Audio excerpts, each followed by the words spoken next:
It was the summer of 1970 in the capital city. I woke up in a dark room with a splitting headache and blood on my forehead. The last thing I remembered was winning the International Martial Arts Championship at 28 years old, and then someone killed me right at my moment of glory. Now, I was in a completely different body, in a completely different time. A little kid appeared out of thin air. He looked about 3 years old and called himself Air Dan, some kind of air from Planet X. I just called him Air Chihuahua to mess with him. Apparently, his father made a deal with me back on their planet, and now this kid was stuck following me through this life until I died of old age. Only then could he go back and inherit his family's power. He waved his tiny hand and pulled up a glowing screen in the air, like some kind of high-tech display, and told me everything about my new situation. My name was Nao Chi Anru, 17 years old, born August 12th. My parents, Chi Chonghui and An Yuanrong, were top-level engineers at a national research institute working on classified projects. I grew up mostly with my grandparents, but they both passed away 5 years ago, so I went to live at the research facility with my parents. A week ago, my parents died in a lab explosion. The original Chi Anru refused to go to an orphanage, afraid people would target her for her intelligence. She came back to this old courtyard house alone. But then some thugs connected to the Gang of Four showed up. They searched through everything, looking for money, claiming her parents might have been foreign spies. When they got too close and she realized what they intended, she threw herself against a pillar rather than let them touch her. That was when I took over. Something felt wrong about the whole story, though. Her parents served the country for years. The government wouldn't just abandon their child like that. Erdan told me she was the one who refused help and that my arrival would change everything. I told Erdan to hand over the treasure his father gave me. He had secretly hidden it.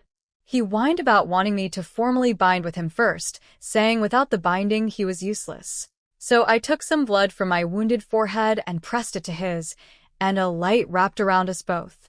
Suddenly, I could hear his little milky voice inside my head. I demanded the newcomer bonus pack. I've read enough novels to know how this works. He tossed me some stuff and said his system was called the boss system. Whatever I needed, he could get it. Then he went off to sleep, saying he was still growing. He gave me a blood jade bracelet. The moment I put it on, I got pulled into a massive hidden space. It was empty at first, but after Erdan set things up, it was incredible. A 3-story villa, unlimited storage rooms, a huge kitchen, a supermarket section, a lake, acres of farmland, and a breeding ground for animals. I summoned the space's helper function and got a humanoid robot servant. Tall, good-looking build, not bad at all.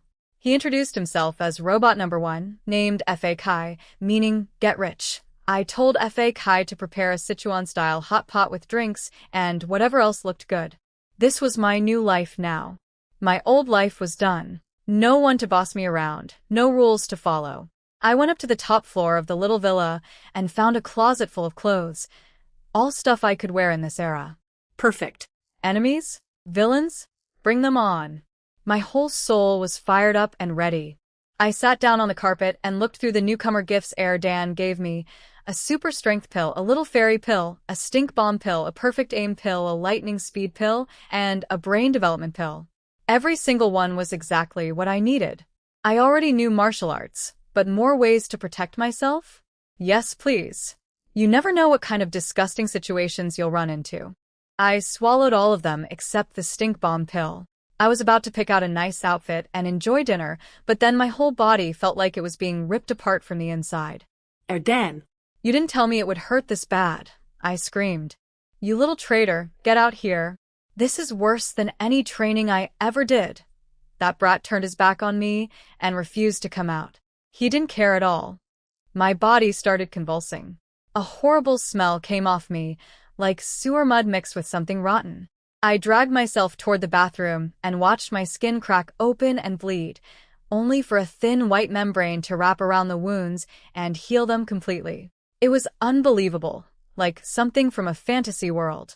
After about half an hour, the pain finally stopped. I scrubbed myself clean.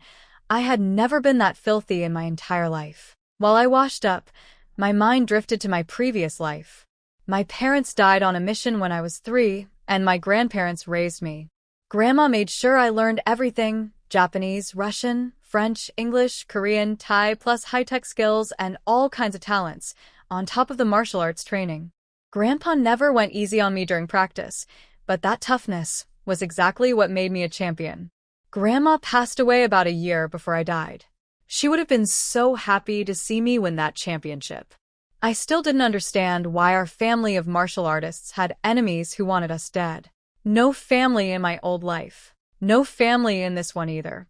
Was I just destined to have weak ties with loved ones? I looked in the mirror after washing up.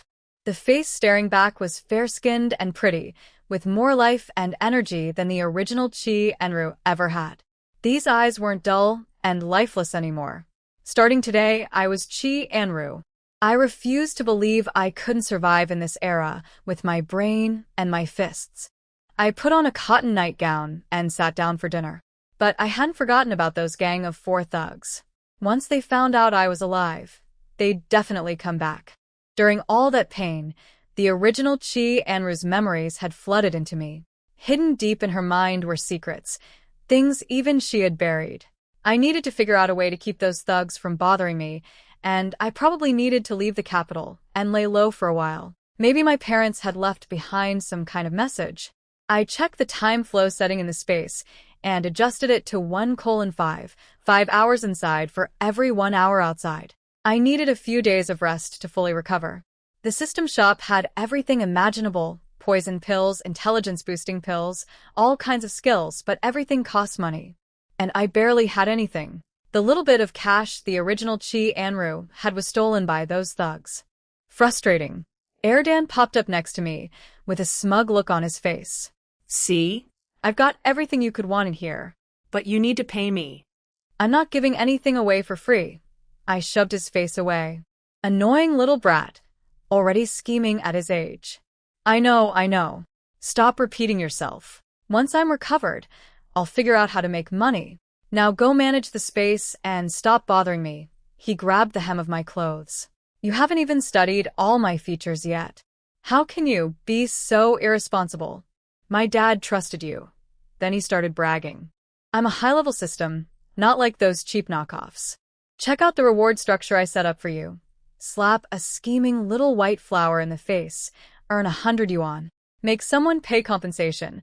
Earn 500 yuan plus various ration tickets. Find evidence of someone's crimes. Earn 1,000 yuan. I control how much you earn, so you'd better treat me well. I picked him up and kissed him right on the cheek. Erdan, you amazing. You really are my precious little nephew. Now I can rest easy. First thing tomorrow, we go file complaints. His face turned bright red. He covered his cheek, sputtering about how I was a rogue, how he was only 3, how men and women shouldn't have such close contact. I didn't care what he thought. I passed out instantly into deep sleep. Outside, the storm raged on. The wind had stopped, but the rain kept pouring harder, like it wanted to drown the whole city. What I didn't know was that somewhere else in the capital, inside an underground tunnel beneath another courtyard, people were plotting. A man was reporting to someone hidden in the shadows, a man whose voice was deep and whose hands kept spinning walnuts. They were looking for a notebook, something my parents had kept. They'd searched the house and the research lab, but found nothing. The man in the shadows asked if they were sure I was dead. His subordinate said I'd stopped breathing after hitting the wall, but promised to send someone to verify at dawn. The shadow man handed over 2 gold bars and told him to keep investigating. That notebook was critical to them. I knew nothing about any of this. I slept soundly, letting my body heal. By the time I was fully recovered, I had already planned my revenge for the next day. I never let anyone push me around without pushing back. I'd been given a second life. Living it as a coward would be a disgrace, especially since my parents in this life sacrificed everything for their country. I skipped breakfast on purpose. Inside the space, I bought a special wound sticker, just a light press on my skin, and it looked like I'd been seriously beaten. I bumped my forehead gently against the wall, and instantly it looked like it was covered in fresh blood, just like after a brutal attack. I put on a white dress that made me look like a flower about to wilt. Anyone who saw me would feel sorry for me instantly. I hid a blood-written banner inside my backpack and took the bus to the research institute. Something about the whole situation kept bothering me. No one in their right mind would mess with a martyr's child this soon, especially before the compensation money even came through. That was way too hasty. Those thugs showed up the very day I moved into the courtyard house, tearing the place apart like they were afraid I'd moved something important. This wasn't random bullying. Someone was looking for something. On the bus, I dozed off and dreamed about my grandparents from this body's memories. They were crying out, saying they'd been wrongfully killed. They kept whispering a nursery rhyme, one the original Chi Enru had learned as a little girl. They always told her to walk circles around the courtyard, saying she'd find treasure. I didn't know yet if that was real or just a game. Erdan's voice popped into my head from inside the space. Auntie, you're the institute. Want me to make your injuries look worse? There's a heavy rainstorm coming in 3 minutes. I opened my eyes and smiled. Perfect timing. Even the heavens were on my side. Let the storm come harder, I said. I won't rest until I drag out whoever's behind all this. And make my injuries look really bad. I need to squeeze some money out of these people. It's the least they owe me, considering they cost me a life. I stumbled off the bus and saw 2 military guards standing at the institute gates. I dropped to my knees right in front of them with a loud thud. One of the guards flinched. Comrade, what are you doing? Stand up. We don't kneel anymore. I pulled out my banner with 4 blood-red characters. Give me justice. Then I spoke, letting my voice crack with emotion. Comrades, I'm the only daughter of Chi Wenhui and Den Yuanrong. My parents just sacrificed their lives for this country, and now the Revolutionary Committee is trying to kill me too. Yesterday they broke into my home, stole everything, smashed the place, and tried to. I nearly died fighting them off. I want to know why the Institute is calling my parents foreign spies when they were blown up in an explosion. Did they die for nothing? My grandparents gave everything during the war, their property, their intelligence work, and died on the battlefield. Why are their descendants being called traitors? I can accept poverty.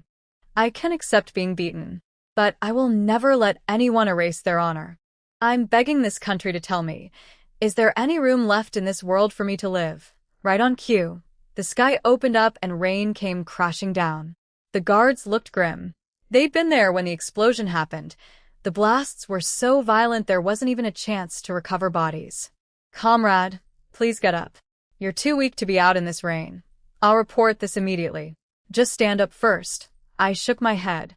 I'd rather die right here than let them trample on my parents' names. There's no one left in my family.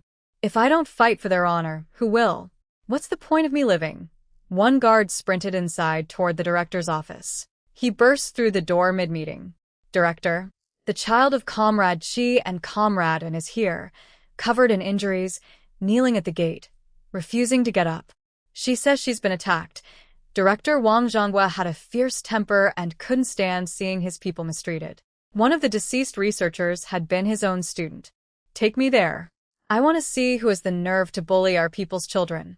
When they reached the gate, they found me kneeling in the puddles, soaked through, my white dress clinging to my body, the blood on my banner running in the rain, the words fading like the truth being covered up. Director Wang's eyes filled with shock and pain. Child, get up right now. You can't kneel like this. The moment he touched me, I let out a cry of pain. The guard nearby explained that the Revolutionary Committee had beaten me, broken into my home, and that I'd only just regained consciousness. Director Wang's face went dark with fury. These people, how far are they going to go? Completely lawless. A woman stepped forward. Vice Director Liu, one of the few female leaders at the Institute. Her voice was gentle.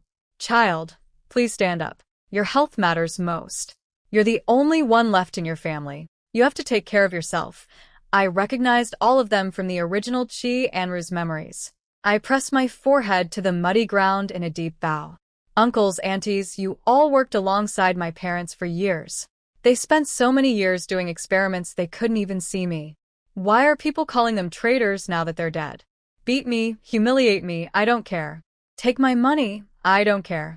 I'll beg on the streets if I have to. But I will not let anyone destroy my parents' reputation.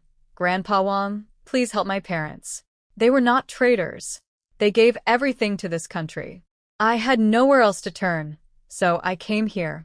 If the Revolutionary Committee finds out I'm still alive, they'll come for me again today. Director Wong crouched down and looked me in the eyes. Child, I can tell you with absolute certainty, your parents were national treasures. I personally recruited them from the military. I trust their character completely. I will take full responsibility for this. I'll report to the higher leadership immediately and demand a proper investigation. Justice will be done. You stay here. No one will send you away. I can take care of you, and this country will not abandon you. I shook my head and lowered my eyes. No, thank you. My parents taught me how to survive. I graduated high school. I can support myself. I should go home. I've caused enough trouble. I stood up, took 2 steps, and then everything went black. I collapsed. If the guard hadn't been holding an umbrella next to me the whole time, I would have landed face first in the mud. Director Wong rushed over, touched my forehead, and his voice turned panicked. Get her to a hospital now. She's burning up. Who knows what those animals did to her yesterday? Vice Director Liu went with the guard to take me to the hospital, while Director Wong rushed back to his office and called the higher-ups. I know this because Erdan showed me everything on his screen inside the space. I watched Director Wong slam his hand on the desk while shouting into the phone, telling the leadership that the martyr's daughter had been attacked, that the Revolutionary Committee was smearing their names, and that if word got out, no one would ever want to work at the Institute again. The person on the other end, someone named Fong Kongri, told Wong to comfort me and said he'd send people to investigate. He even suggested sending me to the countryside for a while since the capital wasn't safe. Back in the meeting room, most of the researchers were furious on my behalf. But one man, a guy named Shi Haoyan who wore glasses, started questioning everything. He said maybe the Revolutionary Committee was right, that no one really knew what my parents were researching, that both dying at once was suspicious, and that no bodies were ever found. Before Director Wong could respond, another man hurled a notebook straight at Shi Haoyan's face, cracking his glasses. This was by Rui, my father's senior fellow student. He exploded with rage, defending my parents' loyalty and their incredible achievements. He said my father's research output surpassed what Shi Haoyan could accomplish in half a lifetime. Then he told Director Wong he was going to the hospital to bring me food, because he couldn't stand the thought of his junior brother's only child suffering alone. Director Wong also put Shi Haoyan in his place, warning him never to slander colleagues again, especially when my mother's parents were verified war martyrs. Shi Haoyan wanted to argue more but held his tongue. He was at a critical point in his career evaluation and couldn't afford trouble. Meanwhile, I was floating inside the space watching the doctors work on my body below. I complained to Erdan about the way he'd knocked me unconscious, no warning at all, just sapped me out cold. Erdan sat there munching on a meat sausage, totally unbothered. I told you, only a real feint looks convincing. Doctors check carefully. What if they found a flaw? He had a point, annoying as he was. Are you really going to let the Revolutionary Committee off the hook? He asked. They don't just do this to you. They've ruined so many people. Yesterday, a girl actually died because of them. I shook my head. I'm not some saint. I didn't come here to save the world. But anyone who messes with me won't have a good ending. Since you claim you can do anything, I told him, dig up everything on the Revolutionary Committee members. If any of them own things they shouldn't be able to afford on their salaries, I'm taking it all. How else am I supposed to live up to my reputation as a villainess? Oh, and get me a detailed file on all the major power players in the capital.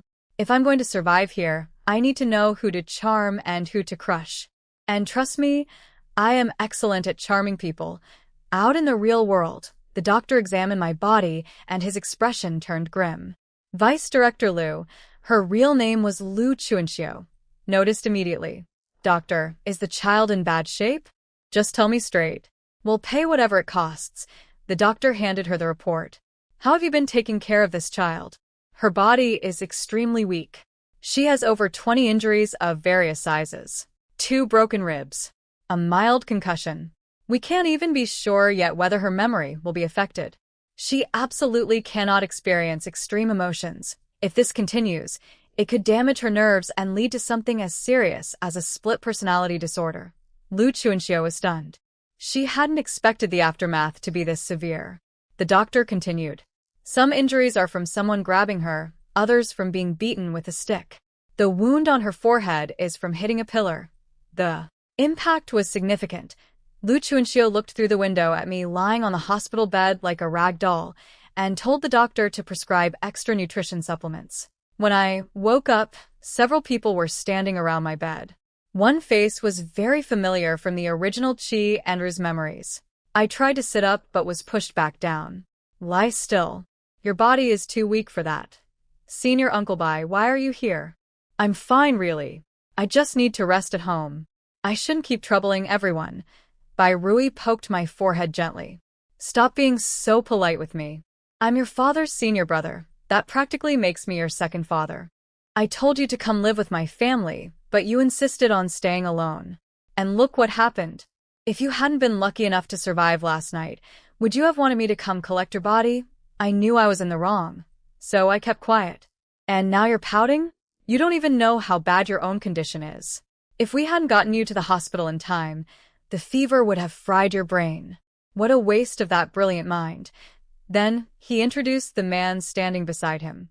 This is Director Feng, sent from above to investigate what happened. Tell him everything, exactly what went on. I looked at the man with the square jaw. He carried real authority.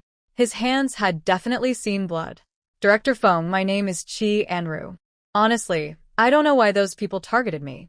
I'd only been in that house for one day. I'd just finished unpacking when a group of men barged in. They demanded to know if my parents left me anything, told me to hand it over. But my parents never gave me anything and they took what little money I had. That wasn't enough for them. They looked at me and said they wanted to send me to their boss as a gift. When I refused, they branded my parents as spies. I had no choice but to try to end my own life. I let a bitter smile cross my face. But heaven wouldn't take me. I only passed out and somehow survived. I was terrified they'd come back, so I went to the institute to beg for help.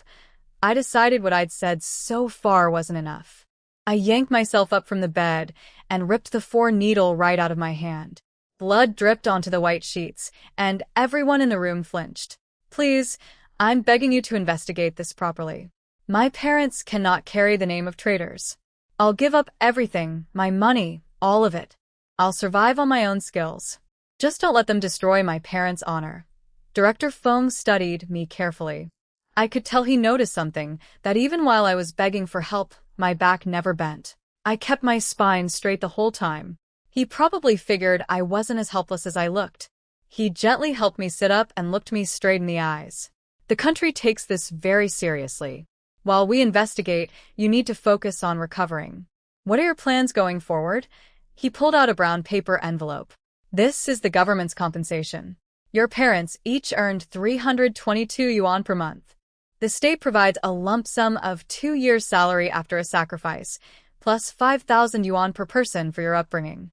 The total is 25,456 yuan, all deposited under your name. That should cover your expenses for several years. If you want the government to arrange a job for you, we can try.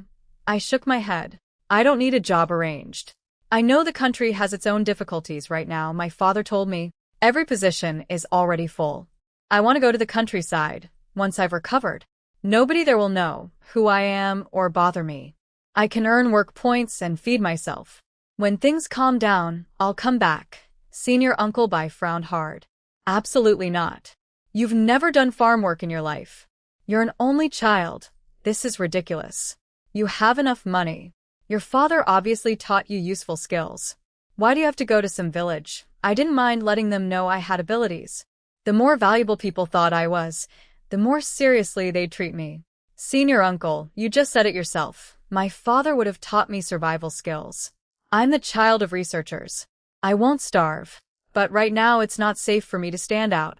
What I really want to know is why these people targeted me. Is there something suspicious about my parents' deaths? Director Feng pressed his lips together. He almost said something but swallowed it. Whatever the truth was, he couldn't tell me yet. If you want to go to the countryside, I'll find you a relatively prosperous area. The north has shorter farming seasons, but it's cold. Can you handle that? Of course I could. In my previous life, My grandfather was from the Northeast.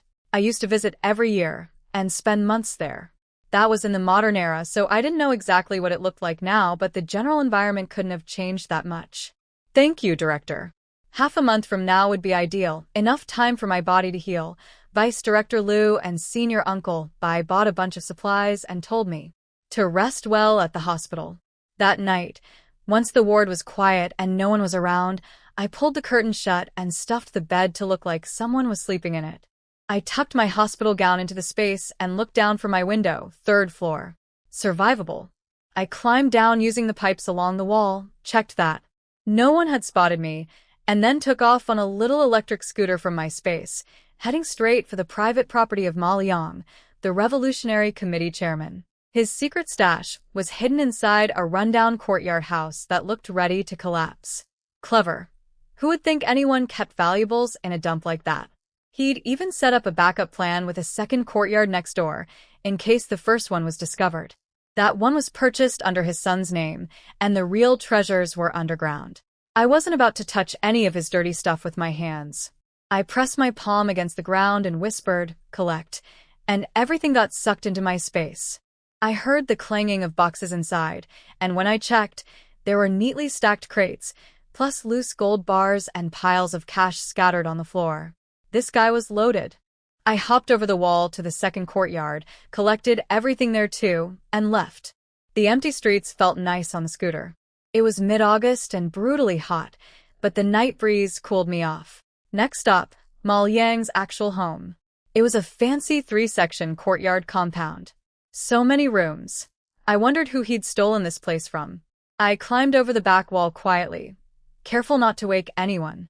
When I reached the main bedroom in the second section, I heard noises, grunting and groaning from a man and woman inside. Ma Liang was over 50 years old. Impressive stamina, I had to admit. I pulled out a special incense Erdan had given me, blew it through the door crack, and waited 5 minutes. Complete silence. I pushed the door open and found 2 unconscious bodies tangled together. Not a pretty sight, but I wasn't here for sightseeing. Erdan, find the hidden switch for me. He popped up, waved his little hand, and pointed. It's by the headboard, a black button. But you'll have to go in close this time. Too far away, and the space can't reach it. If it weren't for the money, I wouldn't have gone near them. The smell hit me immediately, disgusting. I was definitely taking a long bath when I got back. I moved the bodies aside and caught a glimpse of the woman's face. Young, barely in her 30s. I couldn't tell if this was his wife or his mistress. Either way, I could use it. Erdan, dump both of them outside the front gate. A man like this deserves to be hit where it hurts most. With the bed cleared, I found the button and pressed it. A cabinet slid open, revealing a hidden staircase going down. I walked down carefully. This underground room had less gold but plenty of cash and jade pieces. Either he hadn't had time to move it, or it was freshly bribed to him. Didn't matter. It was all mine now. Erdan waited upstairs and pointed at the furniture. There's gold hidden inside these pieces too. You don't want those?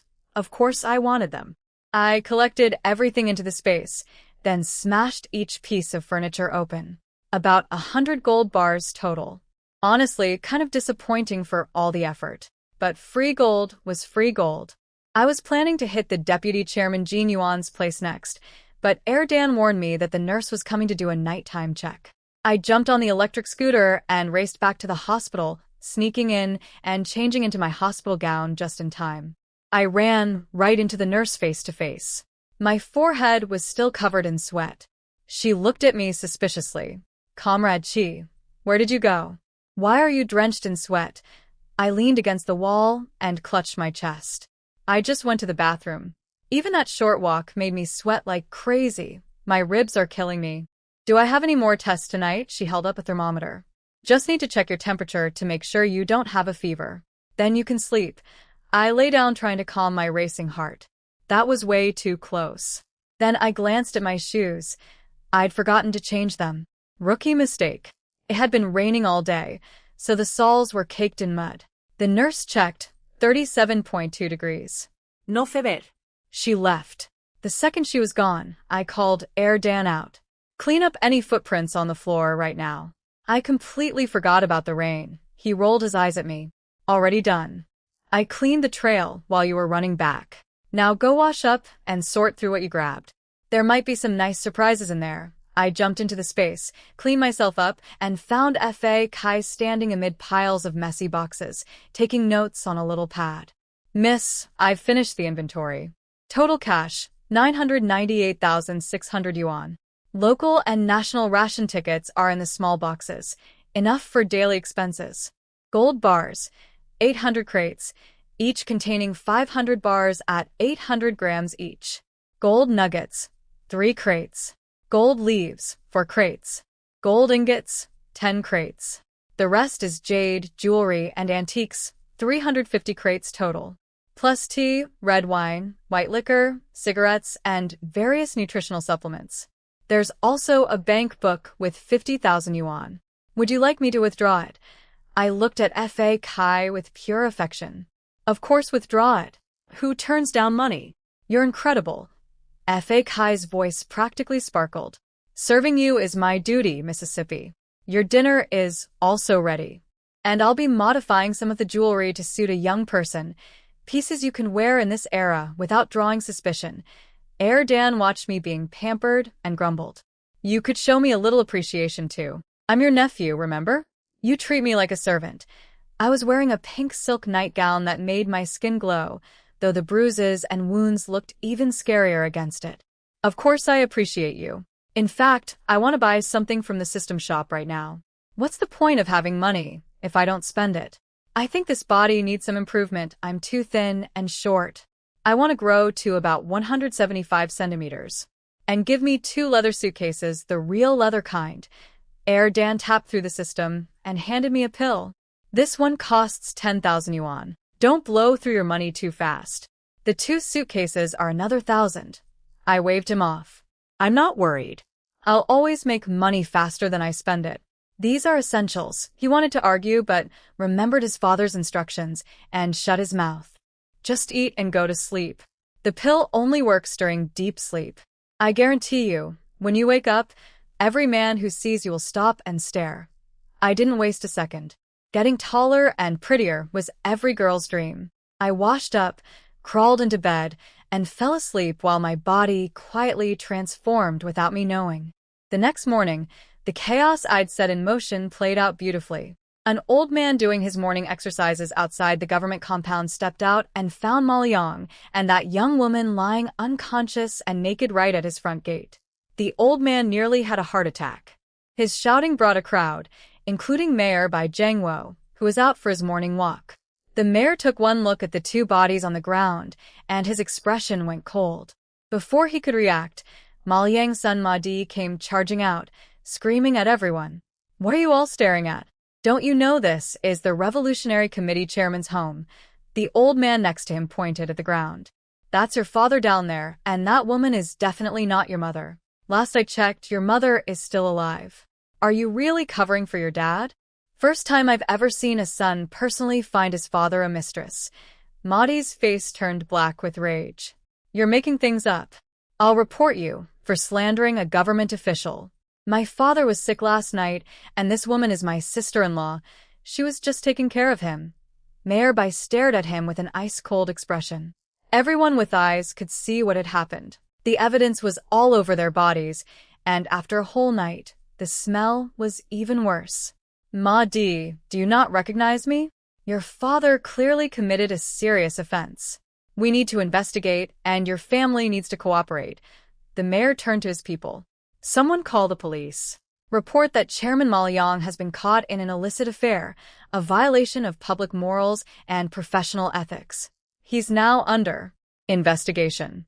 Lock up the woman separately and find out exactly who she is. Mahdi tried to stop them from taking his father, but the crowd blocked him. You can't do this. My father didn't break any law. He's been set up. He's the chairman of the Revolutionary Committee. You can't arrest him. Mayor Bai, you're just a mayor. What gives you the right? The mayor smiled calmly. You're right, I'm just a mayor. But anyone who breaks the law faces consequences. And being the Revolutionary Committee chairman makes it worse, not better. Mahdi screamed at the onlookers to go away, but nobody listened. People who had been afraid of the Revolutionary Committee for years were finally enjoying the show. When Mahdi went back inside, he found his father's bedroom torn apart, like it had been robbed. He searched everywhere for his father's hidden money. Nothing. Not a single yuan, not a single ration ticket. He couldn't believe it. His father had always been wealthy, handing him hundreds of yuan at a time like it was nothing. Where had it all gone? I opened my eyes that morning to the sound of people gossiping outside my hospital room. It was 7 o'clock. When I sat up, I noticed my body had changed dramatically overnight. My chest had gone from AB cup to AD cup. I'd grown about 5 centimeters taller, putting me around 172, and my weight was about 100 jin. The curves were perfect. I was genuinely impressed. I quickly locked the door and changed into a dress before Auntie Lou arrived with breakfast: red sugar millet porridge, steamed egg, and meat buns. Auntie Lou, you don't need to keep bringing me food. I can go to the cafeteria myself. My body's recovering well. You should focus on your research. Don't waste time running back and forth for me. I'll rest for about a week and then go home. She smiled and told me to call if I needed anything.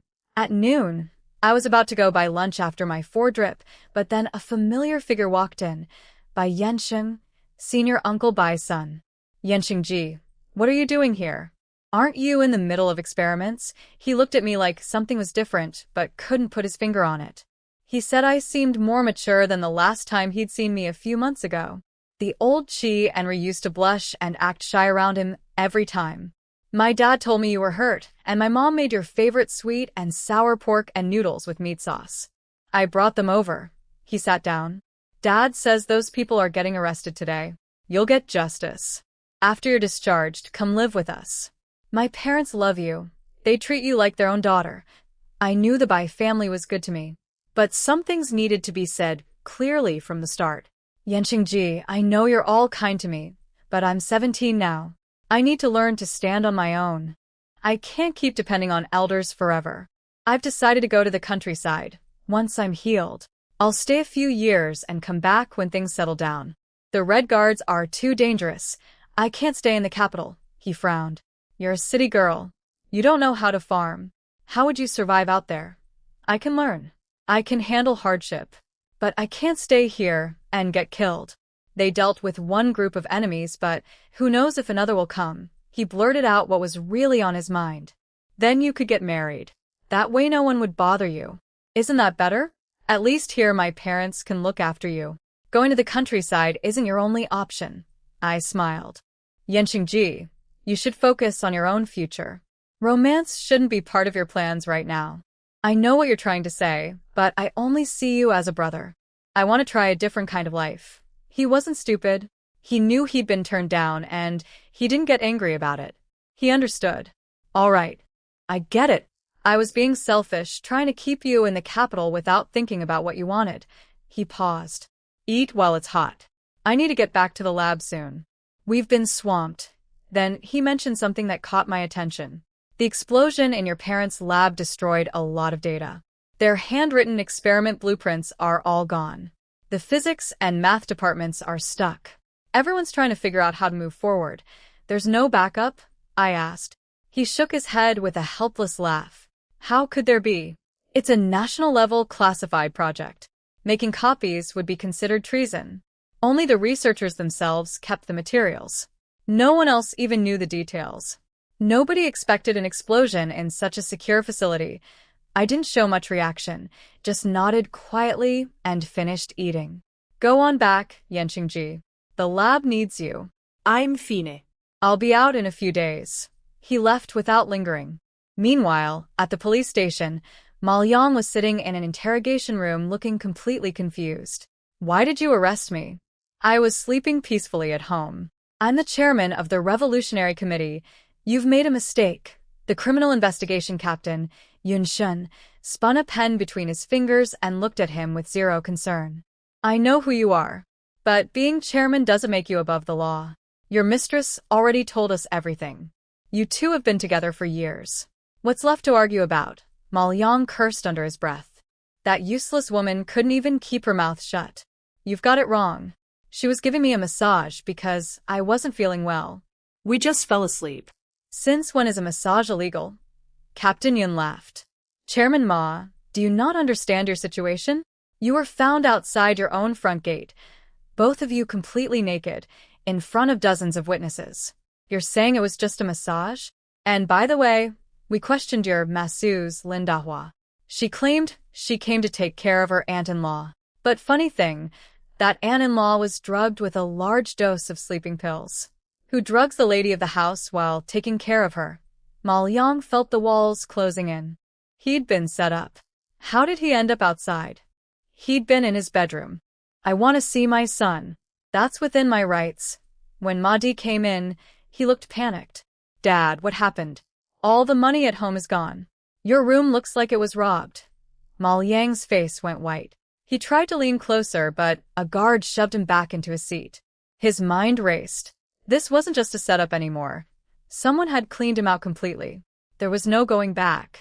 The secret room is behind the wardrobe, he whispered to his son. Take the money, grab the kids, and get out of the capital immediately. Someone is targeting us. But Mahdi never made it out of the police station. He was arrested on the spot for illegal trading, a charge that wasn't huge but wasn't small either. That's what happens when someone's already watching your every move. And nobody, not a single person, would ever suspect me. After all, I was just a 17-year-old victim lying in a hospital bed. At 11 at night, the hospital went completely quiet. The roads had dried out after a full day of sun, so I wouldn't leave any suspicious tracks this time. I hopped on my little electric scooter again, sticking to back roads to avoid any patrol officers. Dan, did those guys make any moves today? I asked. I still don't know exactly who beat me that day. I'm not letting that go. Slamming into a wall hurts like hell. If it weren't for you, I'd have a giant scar on my forehead. Dan couldn't resist correcting me. Without me, you'd be dead. It's not about a scar. I wasn't having it. Actually, the one who brought me back to life was your dad, not you, you little shrimp. You're just here to keep me company. Your dad is the real powerhouse. He stomped his tiny feet in anger. What exactly is your relationship with my dad?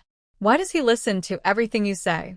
He dumped me here, and I'm not happy about it at all. I laughed. The unhappier you are, the happier I am. Just stick with me. When I decide you've earned it, I'll send you home. He turned his back to me. You're lying. My dad said I have to stay until you die of old age. By then I'll be an old man too, and there'll be no point going back. The whole planet will be empty. Maybe you won't age at all. I told him. When you go back, you'll still be the same adorable little Dan, the most popular young master system on Planet X. His eyes lit up instantly. I won't get old? Really, really? You're the most powerful system in existence. How could you age? I'm just a regular human with about 80 years left. That'll fly by. And maybe by the time you go home, your dad will have given you a little sister. Dan was so happy, he was practically glowing. He waved his little hand and tossed me a pile of bonus money. Here, a gift. Spend it however you want. Say more nice things like that, I like hearing them. Flattery really did work on this kid. We arrived at the first target, the home of the man named Zhang San, a lackey of the Revolutionary Committee's deputy chairman Zhang Zhen. Dan floated in the air above the compound. He's already been arrested by the police. His family lives in a cramped shared courtyard. There's not much money inside, not worth going in. Then why did you bring me here? He pointed at a tree. Under that parasol tree in the yard, there's hidden treasure. Some corrupt official buried it about 5 years ago and never came back for it. Cash and gold. All still usable. Free money. I rubbed his head. Good boy. Let's grab it. That tree is right by the outer wall. I think I can collect it from here, without even going inside. This kind of shared courtyard has all sorts of people living in it. If someone spots me, I'm done for. I'm supposed to be a hospital patient. Dan kept watch while I crouched by the wall, pressed my hand against it, and whispered, collect. I felt things streaming into the space until there was nothing left. Then we got out of there fast. Dan, I'm worried I left a hole in the ground where the tree was. That could cause problems for the people living there. Fill it back in, he rolled his eyes. I'm a top-level system. Obviously, I already thought of that. You don't need to tell me. This brat was so full of himself. One of these days I was going to smack him just to remind him who was boss around here. We reached Zhang Zhen's house around midnight. Everything was dead silent. I put away the scooter and was about to climb over the wall when I heard something in the yard. Dogs. 2 of them. Great. He keeps guard dogs. The second I go in, they'll start barking. What am I supposed to do? I've never trained dogs. Erdan handed me a chunk of beef. It's coated with knockout medicine. 1 bite, and they'll be out cold for hours. Plenty of time. This kid was reliable when it counted. I sat on top of the wall and tossed the meat over. One of the dogs sniffed it cautiously, then snatched it up. Within minutes, both dogs were snoring. I dropped down and crept toward the main house. Zhang Zhen was careful. His home looked ordinary, a simple 2-section courtyard without much furniture. Nothing flashy on the surface. But this was the man who did unspeakable things. When Erdan showed me his crimes, my stomach turned. He'd hurt children. That kind of monster didn't deserve to breathe. I crouched by the main door, about to blow the knockout incense inside, when the door swung open. A middle-aged man stumbled out, heading toward the outhouse. On his way, he glanced at the dogs. That's strange. Usually they bark when I get up at night. Why are they just lying there? Before he could figure it out, I slipped behind him and knocked him unconscious with 1 chop to the neck. Then I dragged him into my space. Erdan, clear out everything hidden. Only touch what's underground or behind walls. Leave the surface stuff alone. I know the rule about not punishing a criminal's family. Whether they survive when others come after them later isn't my problem. Erdan went to work. In less than a minute, over 300 crates appeared in the space. That's just from this courtyard, he said. His real base is a 5-section compound behind this one, bought under a fake name. It's been sitting empty. The distance was close enough for Erdan to collect from where we were, so I didn't bother moving. I looked at Zhang Zhen, lying unconscious. He looked perfectly normal from the outside, decent, even respectable. But the original Qi and Ru's memories held no trace of him. She'd never met this man. So how did he know about me? How did he know my parents might have left me something? The more I thought about it, the more suspicious it became. Could someone inside the research institute have sent him? I dragged Zhang Zhen into my space and splashed a bucket of water on his face to wake him up. Then I sat down right in front of him. Zhang Zhen, do you know who I am? He looked around, confused and scared. Nothing here looked familiar to him. His hands and feet were tied, and he couldn't move an inch. Who are you? Where am I? I was just going to the bathroom. He started offering me things: gold, money, ration tickets, identity papers. He kept reminding me he was the deputy chairman of the Revolutionary Committee, like that title was supposed to scare me. I crouched down and grabbed his hair, yanking his head up so he could see my face clearly. His eyes went wide. He'd never seen me before. You don't even know who I am, but you sent people to ransack my home and nearly killed me. I leaned closer. My father was Qi Wenhui. My mother was in Yuanrong. Ring any bells now? Your people made my life a living nightmare. I want to know, who ordered you to come after me? And how did they know my parents left something behind? What are you people looking for? His whole body went stiff. His lips trembled. You're supposed to be dead. How are you still alive? I backhanded him across the face. Sorry to disappoint you. I did die. But heaven sent me back and said I couldn't leave until I finished getting my revenge. Now tell me who your boss is. If you don't, your son won't make it either. He tried to squirm backward, but couldn't budge. Desperation filled his eyes. There's no boss. I just received a report that your family was harboring spies. It was a routine search. The Revolutionary Committee does dozens every day. Why are you the only one complaining? You must be hiding something.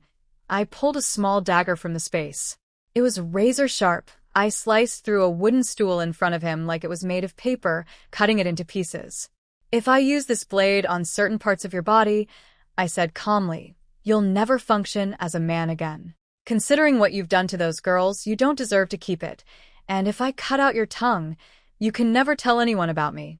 No one will even know you're gone. Or maybe I just sever the tendons in your hands and feet. Then you'll never come after me. You'll spend the rest of your life crawling in some filthy corner. I dragged the blade slowly up his thigh, across his chest, and then stabbed it in, controlling the force carefully. Enough to bleed heavily, but not enough to kill. He screamed. The sound echoed through the empty space with no one to hear it. He finally understood that he might actually die here. I was just following orders. The chairman told me to go after your family, so I did. I had no choice. I'm only the deputy. I'm underneath him. Don't take your revenge on me. My patience was running out. I drove the dagger into his ankle and cut through the tendon. His body shook violently, but I felt nothing. Still not talking? Your boss must be paying you well to stay this loyal while you're bleeding out. Are you even from this country? Are you working for the Japanese? Or someone from Taiwan? He shook his head frantically. I'm Chinese. I'll talk. I'll tell you everything. The words poured out. One day when I was out on assignment, someone left 20,000 yuan on my desk with a note. It said to search the Qi family home. It said your parents were hiding national secrets. If I could prove they were spies, I'd be promoted to full chairman. I couldn't resist. That's why I did it. But I swear I don't know who that person is. They never showed their face. I just took the money and followed instructions. Even if you kill me, I can't tell you what I don't know. Dan came running over carrying a small box he'd found among the crates. Auntie, there's an envelope inside. It might be connected to your family. I opened the box. Zhang Zhen's jaw dropped. That was something he'd hidden away himself. He had no idea how I'd gotten it. How did you? That's everything I saved over more than 10 years. That was for my son and grandson. You can't take it. I ignored his screaming and carefully read through everything inside.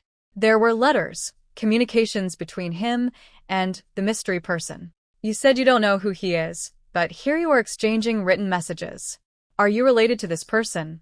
He shook his head. I really don't know them. It's just one letter. What does that prove? Then he said something that made my blood run cold. The person once told me that if I couldn't find what they were looking for, I should use a special poison on you. Odorless and tasteless. It would kill you silently, and no one would ever suspect anything. I smelled the drug myself. Completely undetectable. I just hadn't gotten around to using it on you before you caught me. Let me go, and I swear I'll never come after you again. My mind flashed back to the original Qi Enra's grandparents. They had died the exact same way, silently in their sleep. They'd been perfectly healthy, eating and laughing just hours before. The original Qi Enru had never understood how two healthy people could just not wake up one morning.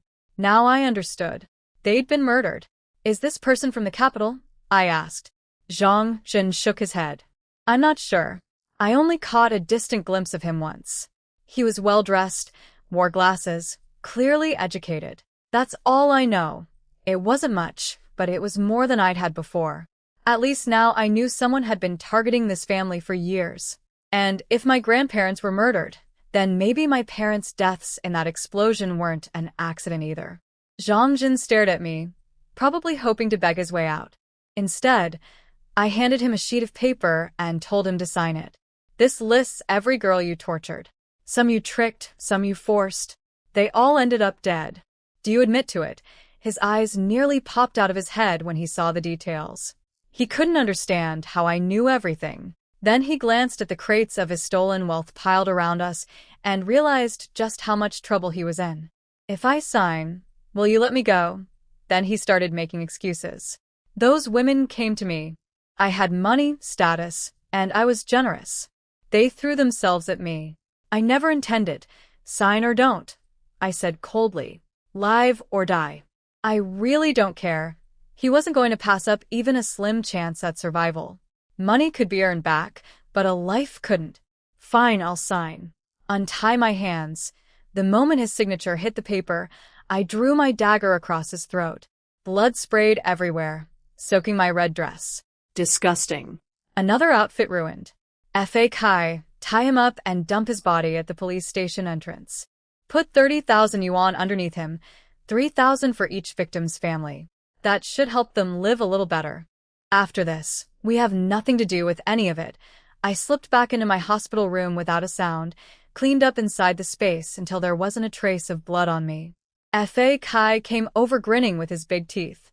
Miss, tonight's haul was enormous. Cash alone is over $1 million, and the gold. I waved him off. The numbers were starting to feel meaningless. Just put it all away. Money's going to keep piling up. What I need is clothes, lots of them. Fall and winter outfits. Wherever I end up in the Northeast is going to be freezing. I'm only hiding out there for a couple of years, not actually becoming a farmer, and sort out the ration tickets that are close to expiring. Once I'm feeling better, I'm going on a shopping spree. There's a lot I need to buy. Air Dan was sitting on the couch watching cartoons. The System store has everything. Better quality than any shop out there. You just don't want to spend money on me, admit it. I shot him a look. You can use any money in the space whenever you want. I just want to go out and experience what life actually feels like in this era. All I have are the original Chi Anri's memories, and I still don't really understand what the 1970s are about. Everyone around me knew the old me. If I act wrong, I'll blow my cover. He rested his chin on his hand and pouted. You don't need to explain. I understand. You're just annoyed with me. Get lost. Push me too far, and I'll snip that little tuft of hair off your head. He grabbed a meat bun and dove behind the couch cushions to watch TV. He missed his dad. That tuft of hair had been there since birth. Absolutely could not be cut. The next morning at the police station, Captain Yun Shun was heading out to grab breakfast when he discovered the scene. Someone get over here. Now, a young officer stumbled out of the guard booth, barely awake after days without proper sleep. The second he looked toward the entrance, his face went white. Captain, please tell me that's not a dead body. Yunshin crouched down and examined the corpse. When he saw the face, his eyebrows shot up. This is Zhang Zhen, the Revolutionary Committee's deputy chairman. What a coincidence. The young officer noticed something under the body's knees, papers and money.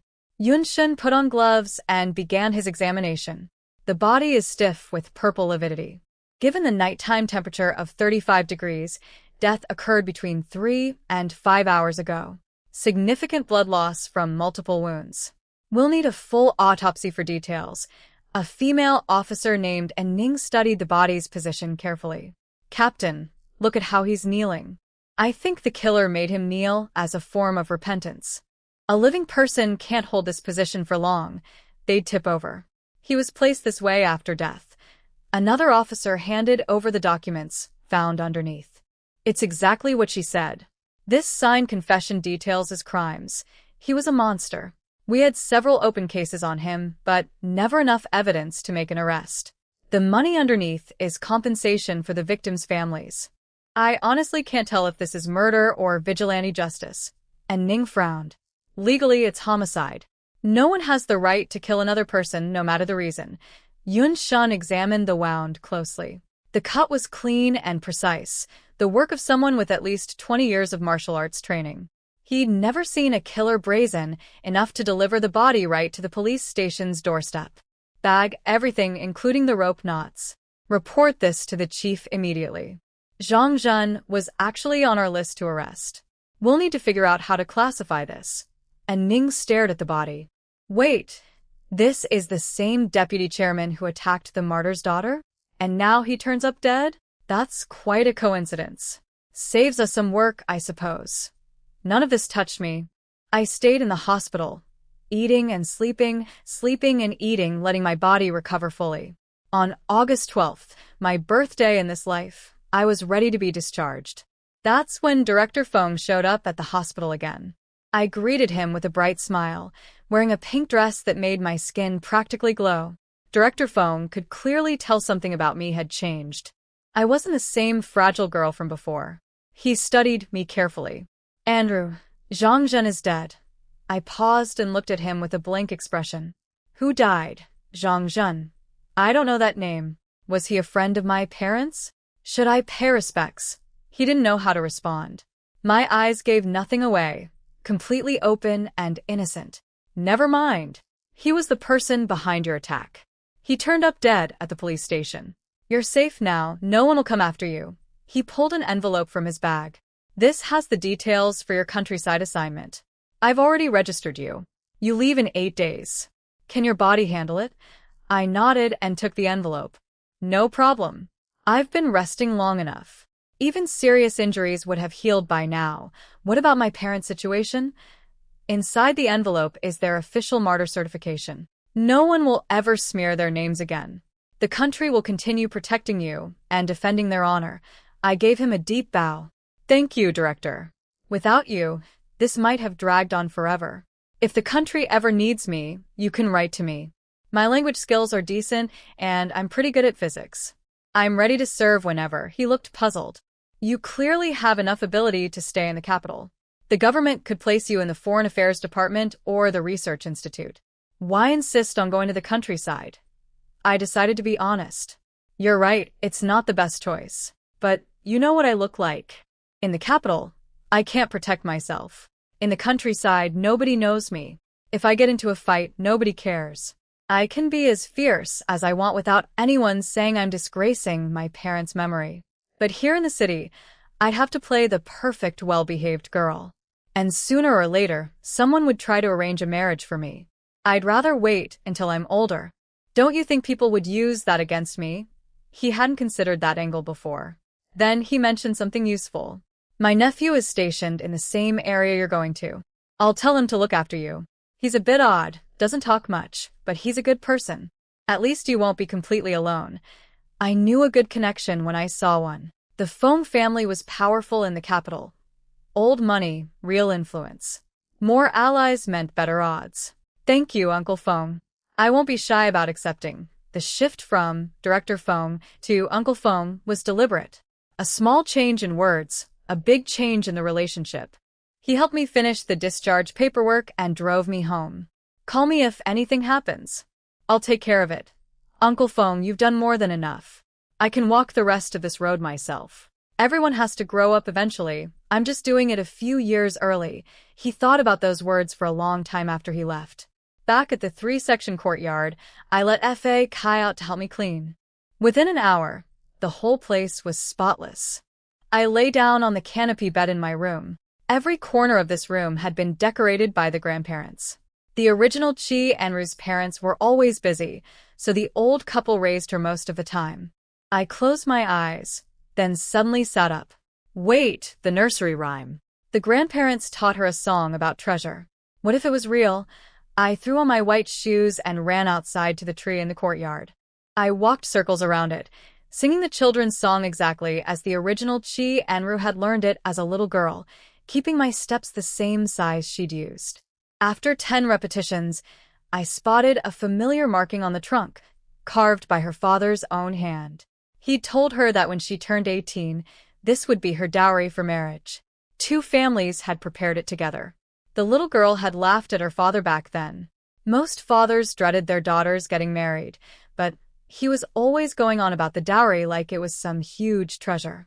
I pressed the carving. A rumbling sound came from inside my bedroom. I sprinted back and found the canopy bed had shifted, revealing a meter-wide opening in the floor. I grabbed a flashlight and climbed down carefully. Dan, watch the entrance. Don't let anyone in.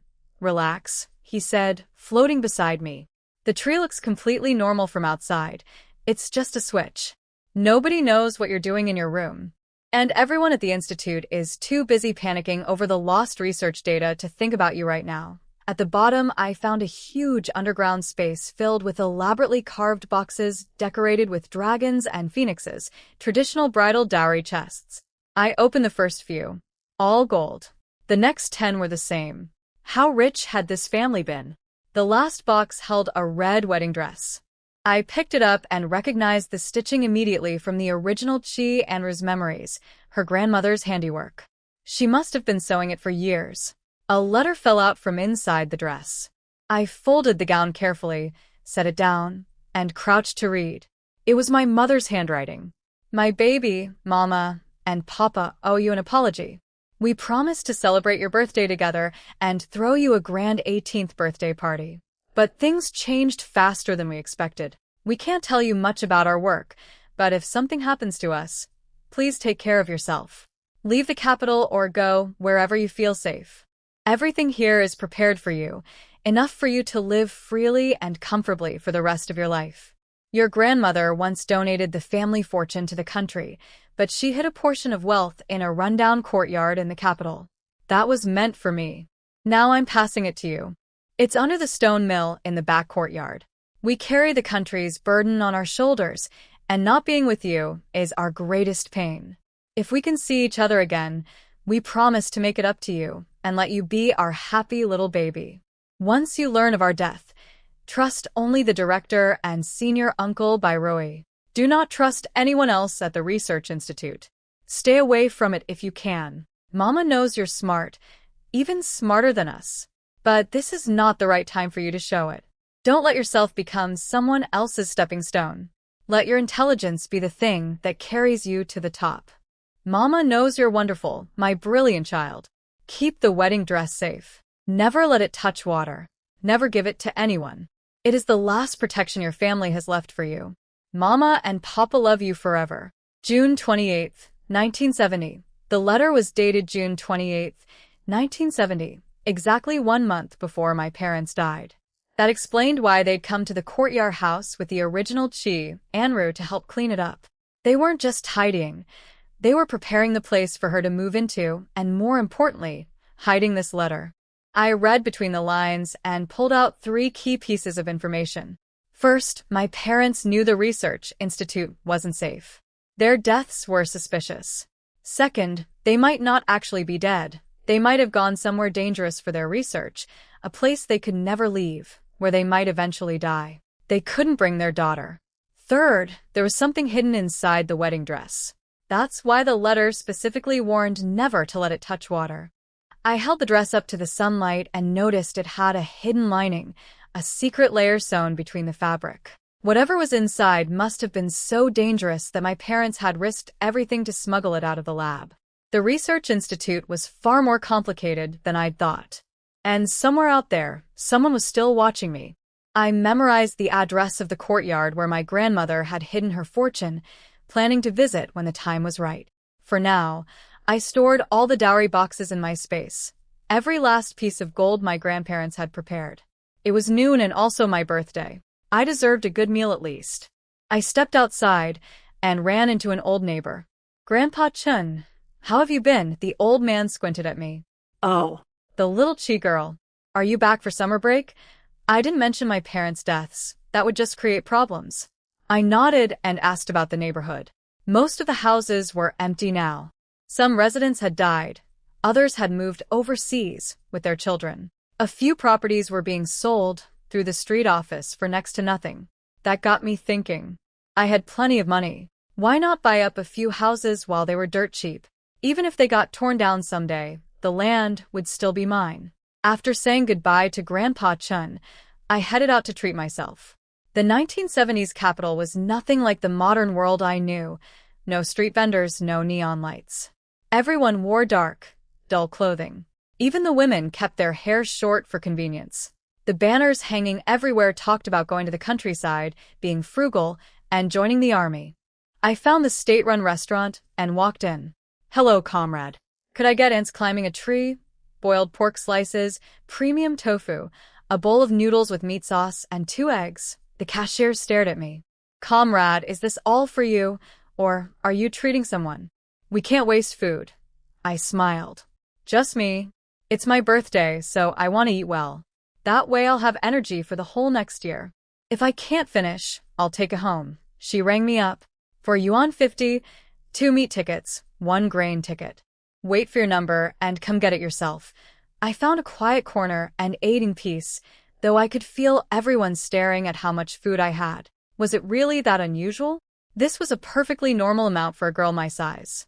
I wasn't some bird that ate 2 bites and called it a meal. After lunch, I wandered into the state-run department store. The shelves were full of things I'd never seen in the modern era. Old-fashioned pastries were still being sold, the kind my grandfather in my past life always said tasted like his childhood. "Comrade, give me a gene each of sponge cake, walnut cookies, sakuma, ox tongue crackers, fruit bread, and date paste pastries." "How much? And do I need pastry tickets?" The clerk scrambled to fill the order.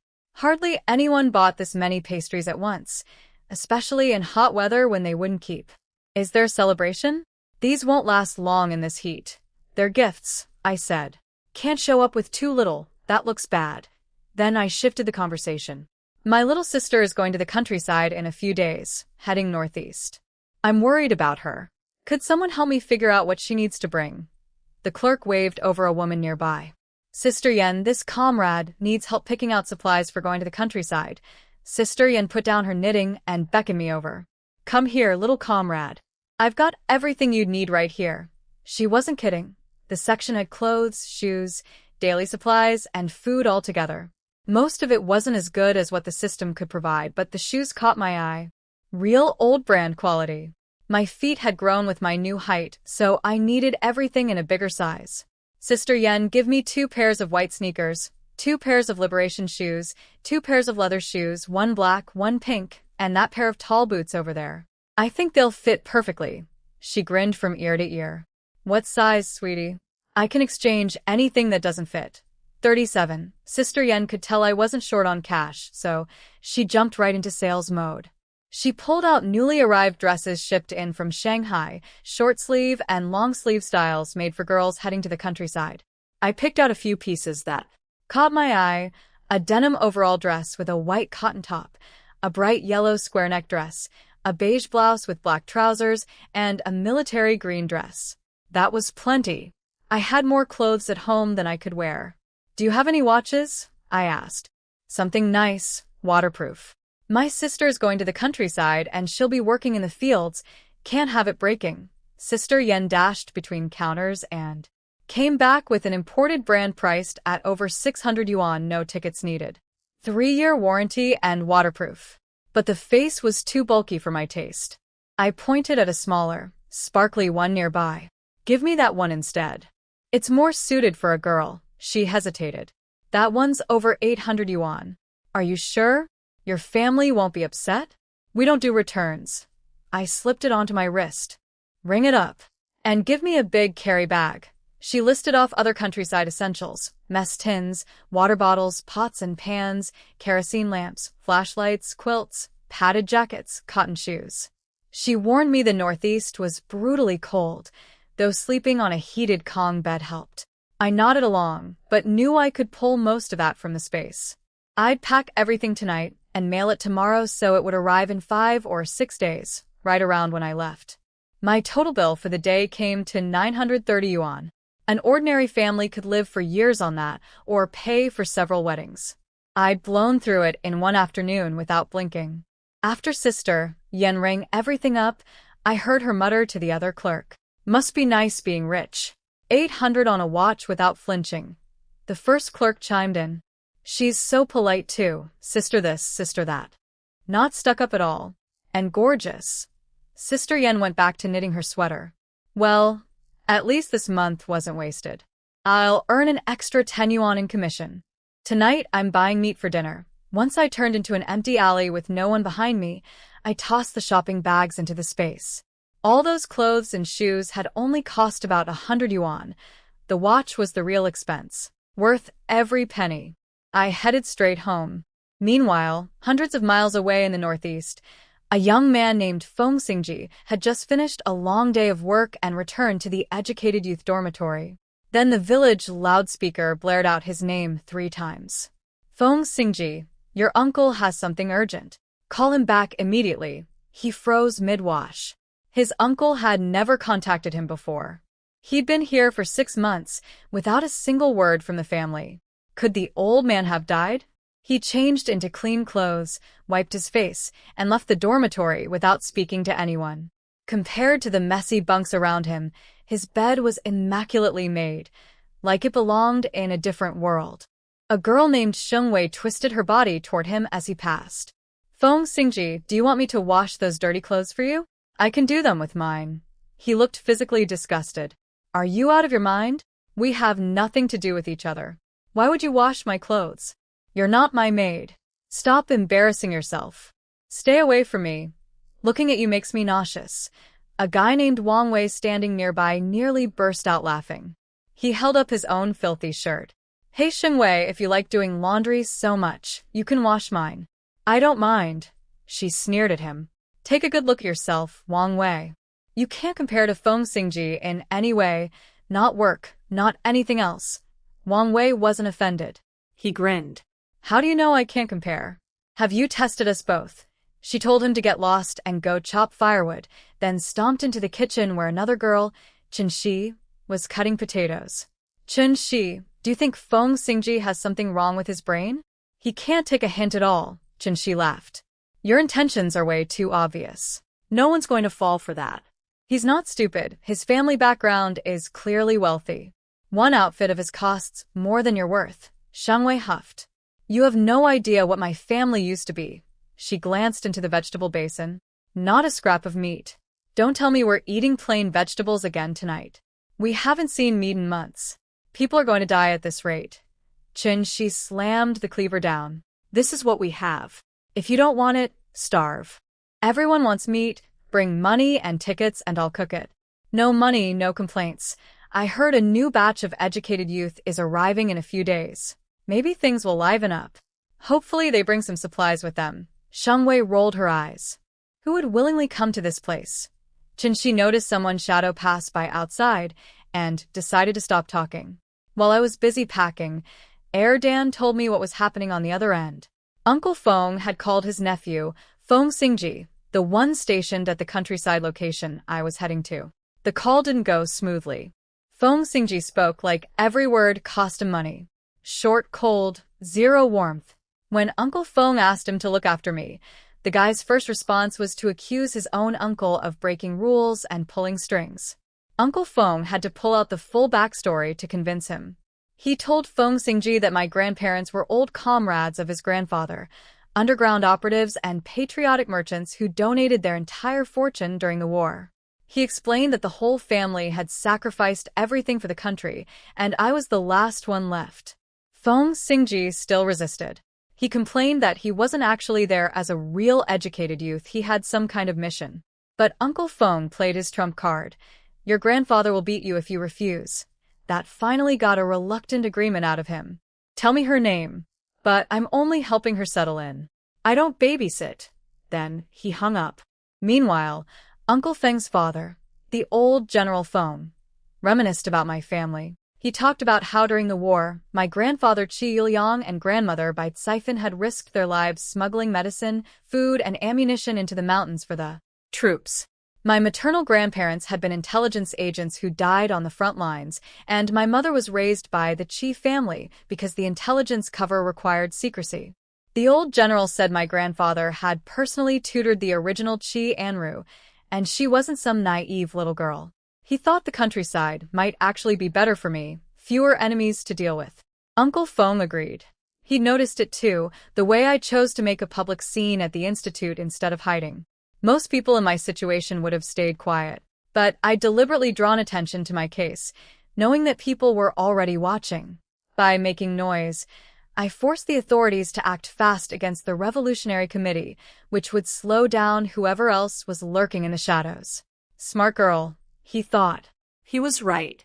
Back in my space, I was having the time of my life packing. Dan, get me 2 thick mattress pads and quilts, 1 thinner one, 3 floral bedspreads, 1 sky blue one. Stuff the winter clothes in there too. This woven bag is for summer and fall clothes and shoes. Before I could finish, Fa Kai rolled in 2 full racks of clothes, with Dan pushing a shoe rack behind him. Dan complained immediately. Fa Kai, she's one person. How is she going to wear all this? That place is poor. Are you sending her there to show off? Fa Kai kept sorting without looking up. Young Master Dan, what do you know? Girls want to look beautiful no matter where they are. The miss isn't going there to farm every day. She's going to rest and recover. What's wrong with having extra clothes? The Northeast is only really busy during fall harvest. The rest of the time, as long as she dresses simple for fieldwork, she's free to wear whatever she wants. Don't think I don't understand how things work here just because I'm a robot. Dan glared at him. You're making her all these outfits, but my clothes are falling apart and you haven't made me a single thing. How is that fair? Fa Kai glanced at his tiny outfit. Oh. We'll deal with that another day. I looked at the racks of clothes and my heart sang. Fa Kai, you are absolutely dedicated to your job. I love every piece. And these boots. I bet you can't even buy these outside. I'm taking all of it. Whoever says I won't get to wear nice clothes in the countryside is lying. If I want to wear something pretty, I'm wearing it. Fa Kai grinned from ear to ear, thrilled to be praised. Dan just sulked in the corner. ignored again. It took me several hours to pack everything. I ended up with 2 big parcels to mail ahead and 2 leather suitcases to carry with me. Uncle Feng had already given me my train ticket, hard seat class. 30 hours sitting upright on a wooden bench? I'd lose my mind. I'd have to figure out how to upgrade to a sleeper berth on the train. The next morning, I pulled breakfast from the space, 3 meat buns, a bowl of 8 treasure porridge, 2 eggs, and a cold vegetable dish. I had a packed schedule today. Find the treasure at my grandparents' old courtyard, mail my packages, buy houses, and explore the capital before I left.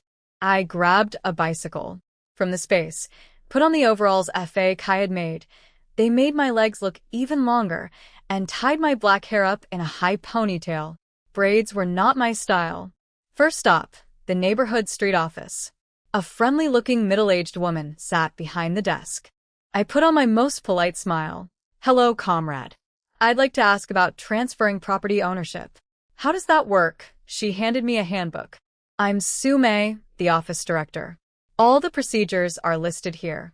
But right now, property can only be transferred between family members, no buying or selling."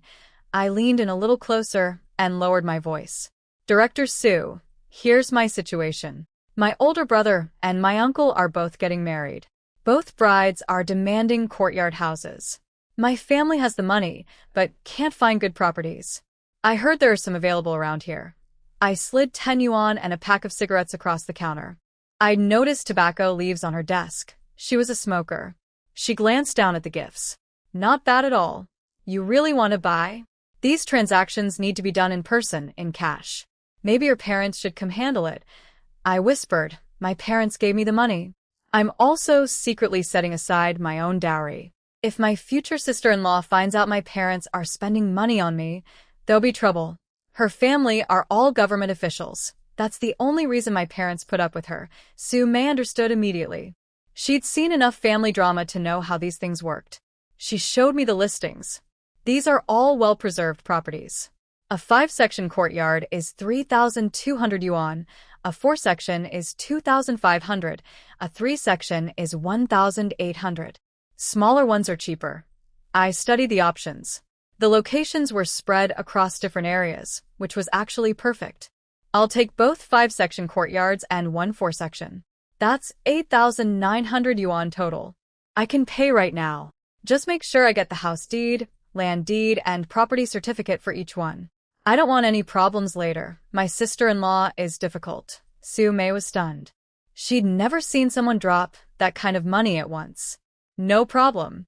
I'll prepare the property certificates and paperwork right away." Before she processed anything, I told Dan to blur my face in her memory so she wouldn't be able to recall what I looked like. I didn't need anyone tracing these purchases back to me. Su Mei watched me stack neat piles of cash on the counter. Within minutes, everything was done. I slipped her another 10 yuan. "For your kids, buy them some candy." "Thank you for the help." She stared at the money. She'd just earned a month's salary in 10 minutes. But when she tried to picture my face, she couldn't. She rubbed her eyes, confused. "Must not have slept well last night," she figured. I biked to each property and changed all the front door locks. I also set up the system to alert me if anyone entered any of the houses, even if I was 1,000 miles away. Then I rode to my grandparents' old property, the one my mother's letter mentioned. It was in a completely different part of the city. The bike ride alone took an hour and a half. When I arrived, I chatted with some old ladies sitting nearby. "Grandma, is this courtyard abandoned?" "I don't see anyone living here," a white-haired grandmother sighed. "The owners died serving the country. Nobody knows where their children ended up. The street office has been managing it. Can't let strangers move in. It belongs to martyrs." That explained why it was still standing and hadn't been taken over. Housing was incredibly tight in this era, whole families crammed into single rooms, grown children still waiting for housing assignments. Without the street office protecting this place, squatters would have claimed it years ago. I needed to reclaim this property. Even if I didn't live here now, it would be valuable later. In the future, this area would be prime territory for demolition and redevelopment. I rode away from the alley, circled around to make sure nobody was following me, then stashed the bicycle and jumped over the wall. The walls were intact, so nobody outside could see what I was doing inside. I found the stone mill my mother's letter described and examined it. No visible marks or switches. Did I seriously have to move this thing by hand? It had to weigh over 1,000 Gene. I stretched, crouched down, grabbed the edges with both hands, and pushed with everything I had. The millstone started turning, and it pulled me along with it, spinning me around twice one way, then twice back. Apparently, this thing had opinions about my strength. When I stopped, I heard a grinding sound beneath me. The millstone slid aside, revealing a hidden underground passage. A wave of stale air hit me as the passage opened. It probably hadn't been touched in decades. I couldn't help wondering how any normal person was supposed to move that millstone. My mother couldn't have predicted I'd have superhuman strength. I took out my flashlight and walked down stone steps that someone had carefully built a long time ago. After about a dozen steps, I hit a solid door blocking the way. No handle, no abis mechanism. I ran my hands over every inch until I felt a carved pattern at the very bottom. I shone my light on it. Dan, have you seen this design before? I remember wearing a pendant like this as a child. Where did it go? He hopped out of the space, crouched down, and recognized it immediately. That's the pendant your mother left you. When those thugs ransacked the house, I collected all the valuables from the surface to keep them safe. The pendant was in your parents' bedroom. I forgot to mention it, you never asked. The carving was a cloud pattern, nothing complicated. I pressed the pendant against it, and the door swung open. Inside was a different world. Everything was covered in protective dustproof and moisture-proof material, with a thick layer of dust on top. This place had been sealed for at least 50 years. I didn't dare open anything down here where the air might damage the contents. I waved my hand and collected everything straight into the space. Then I told Dan to fill the underground chamber with dirt so nobody would ever find it. Inside the space, Kai was already pulling off the protective coverings. Miss, every single box is made from wood worth a fortune on its own. There are 800 crates in total. The family was incredibly wealthy. I opened them one by one. Hidden inside each crate was a smaller box, and some contained land deeds and property documents. My maternal grandparents had owned 2 Western-style villas in Shanghai, both intended as my mother's dowry. The government was currently managing them, which was actually the safest arrangement. It kept the properties from being damaged or seized.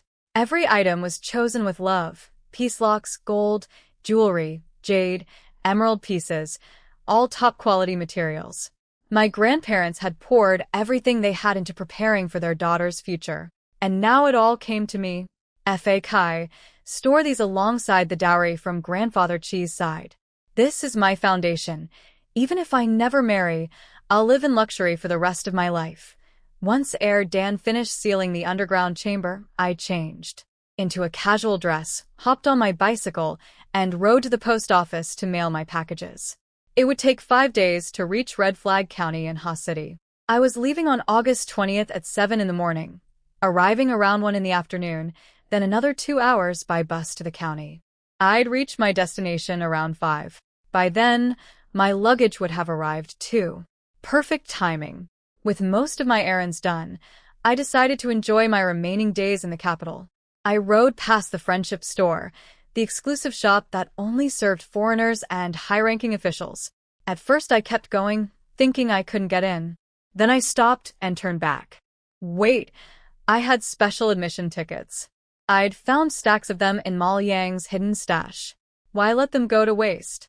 I parked my bike and strode up to the entrance with my chin held high. The doorman stopped me. Comrade, we only serve foreign guests. You need credentials to enter. I whipped out a thick stack of admission tickets without even looking at him, adding a tiny pout for effect. These aren't enough? My uncle, he's a military commander, told me I could shop here with these.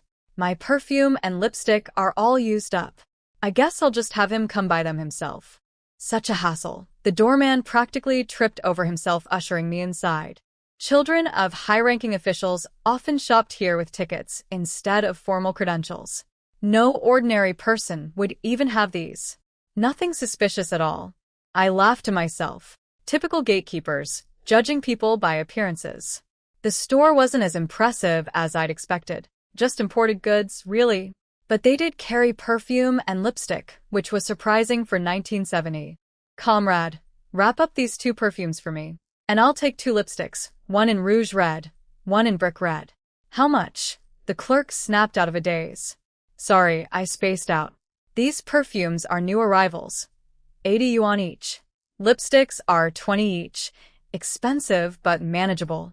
Honestly, they weren't much better than what domestic brands could produce. But these were international labels. Imagine how dominant they'd become in the future. If I could develop my own cosmetics line someday, I could crush them. Nobody knew what women wanted better than I did. I wandered around buying various things, including a crossbody bag that the regular state stores never carried. Just as I was about to leave, I heard a commotion. A blonde foreign woman was desperately trying to communicate with a clerk, gesturing wildly, but neither could understand the other. A language barrier? Weren't Friendship Store employees supposed to be bilingual? Excuse me, need some help? I asked in her language. The foreign woman's face lit up. Oh my God, you're as beautiful as an angel. Please help me. I love that dress, but she can't understand a word I'm saying. It's so frustrating. The clerk looked at me with relief. Comrade, this isn't even my counter. I'm just filling in. Can you translate? I have no idea what she wants. I sorted it out quickly. She wants the green dress. Take it down for her. I turned to the woman. Is this for you or a gift? I'll need to help pick a size since the clerk doesn't know your measurements. She gestured at her own body. I'm not sure if it'll fit, but I absolutely love it. I've worn through everything I brought, and I want to try a new style. I looked at the foreign woman's figure. Curvy, tall, over 170 centimeters. The petite Chinese-style dresses definitely wouldn't work for her body type. Miss, I'd suggest trying the red one over there. In our culture, red means good fortune, prosperity in business, life, and sweet love. Blue works too. It represents romantic love. Both would suit your shape beautifully. My outfit came from that same section. What do you think? Those were French-cut dresses, designed for taller women. The smaller styles she'd been eyeing would never fit. Someone at the Friendship Store had clearly sent her to the wrong counter. She looked at my white pearl-accented square-neck dress, and her eyes lit up. Thank you, darling. You really understand me. How did I miss those? Come with me, she said. I'm terrified the clerk won't understand me again. I nodded and walked with her. I was always extra nice to people who might be useful later. Any foreigner shopping at the Friendship Store had serious status, the kind of connection worth cultivating. I nudged the clerk. The dresses on the other side are your section, right? Get over there and take care of her. She needs those styles. Be sharp. This is a big customer. The clerk, Lin Xiao, wiped sweat from her forehead. Got it. My English is terrible. Thank you so much for helping. We pulled down 3 dresses, silver, red, and blue, all different cuts, all sexier than anything you'd find in a regular state store. Ellie, what do you think? These are your style, right? With your figure, you'll look stunning. Perfect for a date on a warm afternoon, great weather for photos too. Ellie stared at me in shock. How did you know I have a date this afternoon? And that I have a boyfriend? I thought Chinese girls were very reserved about these things. I shook my head and laughed. We just believe in waiting until marriage for certain things. You know how it goes. But we absolutely go on dates and dress up for them. I could tell because you were so frantic about finding the perfect dress, and your eyes had that look of anticipation. You haven't seen him in a while, have you? She blushed. You really get me. You're so different from everyone I've met here. I want to be your friend. She explained that her fiancé had been stationed here for 6 months, and she'd begged her father to let her fly over to visit. Today was the first day he could spend time with her. Just as I thought, anyone who could fly in on a whim had to have serious family connections. I'm Qianru. You can call me Aro or Anna. Since you've found your dress, I should get going. Until we meet again. She hurried after me. Anna, I really want to stay in touch. I'll be here for 2 more weeks. Can we write letters? I agreed, but told her I was leaving for the countryside on the 20th. We exchanged addresses and parted ways. As I walked out, I thought about it. A girl from the Smith family, and that naive? Interesting. What I didn't know was that someone in the shadows had been watching me chat fluently with Ellie. They'd missed the beginning of the conversation and only caught the foreign language part. Who is that saleswoman? Her spoken English is excellent. Dresses well, too. Perfect material for a diplomat. She'd be a walking advertisement for our country. His companion, Niles, shook his head. That's not an employee. She's a customer. Look at all those shopping bags. Probably some government official's daughter. Everything here is expensive. The man walked over to Lin Xiao's counter. The young woman in the white dress. Did she leave an address? Lin Xiao had barely recovered from the wild shopping spree. 5 dresses sold in minutes. Yes, her name is Qi Anru, lives at 126 Sesame Alley. But she's heading to the countryside soon. She looks much younger than you, sir. Please don't bother her. The man, when Sinan was offended. Did he look like some kind of predator? You've misunderstood. I want to offer her a job, not harass her. Lin Xiao relaxed. He looked well over 30. Surely he wouldn't go after a teenager. She'd overthought it. I had no idea any of this happened. I got home, jumped into the space for a bath, and hadn't even dried my hair when someone knocked on my door. Dan, who's knocking? I don't have any friends, and none of my classmates live around here. Dan scrambled to make the house look lived in, splashed water on the kitchen floor, scattered firewood, hung laundry in the courtyard. It's the guy who was watching you at the friendship store. His name is Wen Sinan. He's from the Wen family, one of the capital's most famous scholarly clans. This generation mostly went into politics. His sister married into the Feng family. Serious status. I threw on a pink dress and left my hair loose. The scent of gardenia drifted off me. He probably needs me to translate something. I can't think of any other reason. I've never met these people. Dan shrugged and vanished. Who knows? Handle it yourself. More connections can't hurt. You're coming back to the capital eventually. I opened the door just as the man was about to knock again. Who are you? Why are you knocking on my door? I don't know you.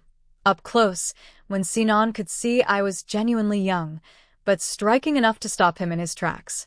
He straightened up and extended his hand. Hello, Comrade Qi, I'm Wen Sinan, Vice Minister of the Foreign Affairs Department. I apologize for the unannounced visit. I heard you speaking foreign languages at the friendship store today, and your pronunciation was excellent.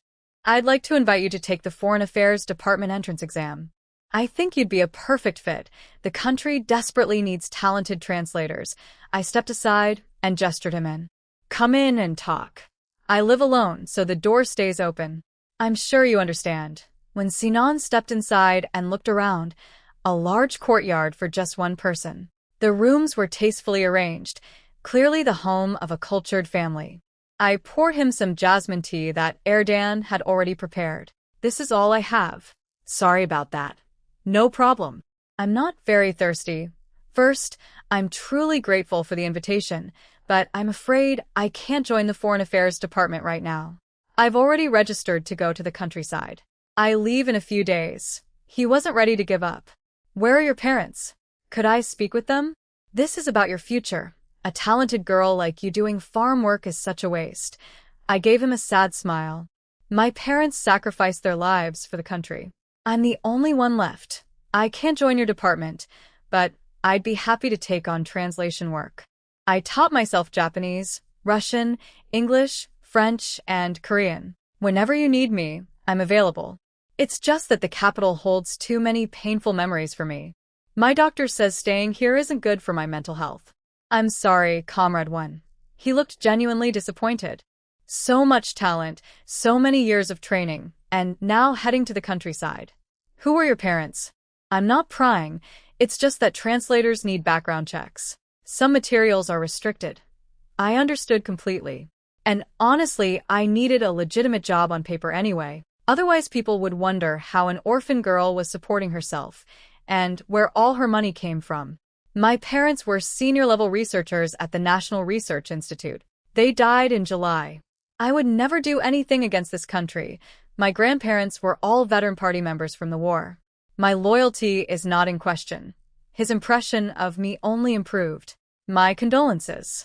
The Foreign Affairs Department desperately needs talent, and I value what you bring. Let me recommend you as a specially appointed translator. We sometimes collaborate with publishing houses that need books translated. You can earn manuscript fees from the countryside. Go to Huazhong Bookstore tomorrow. I'll let them know you're coming. I'll mail your credentials to your countryside address. I do need to verify your background first, but that's standard procedure. This was an unexpected bonus. Uncle Wen, I appreciate this. But could you keep my name quiet? I don't want my reputation floating around the capital while I'm not here. Learning foreign languages was my family's idea to give me more options, but right now studying foreign languages isn't exactly encouraged.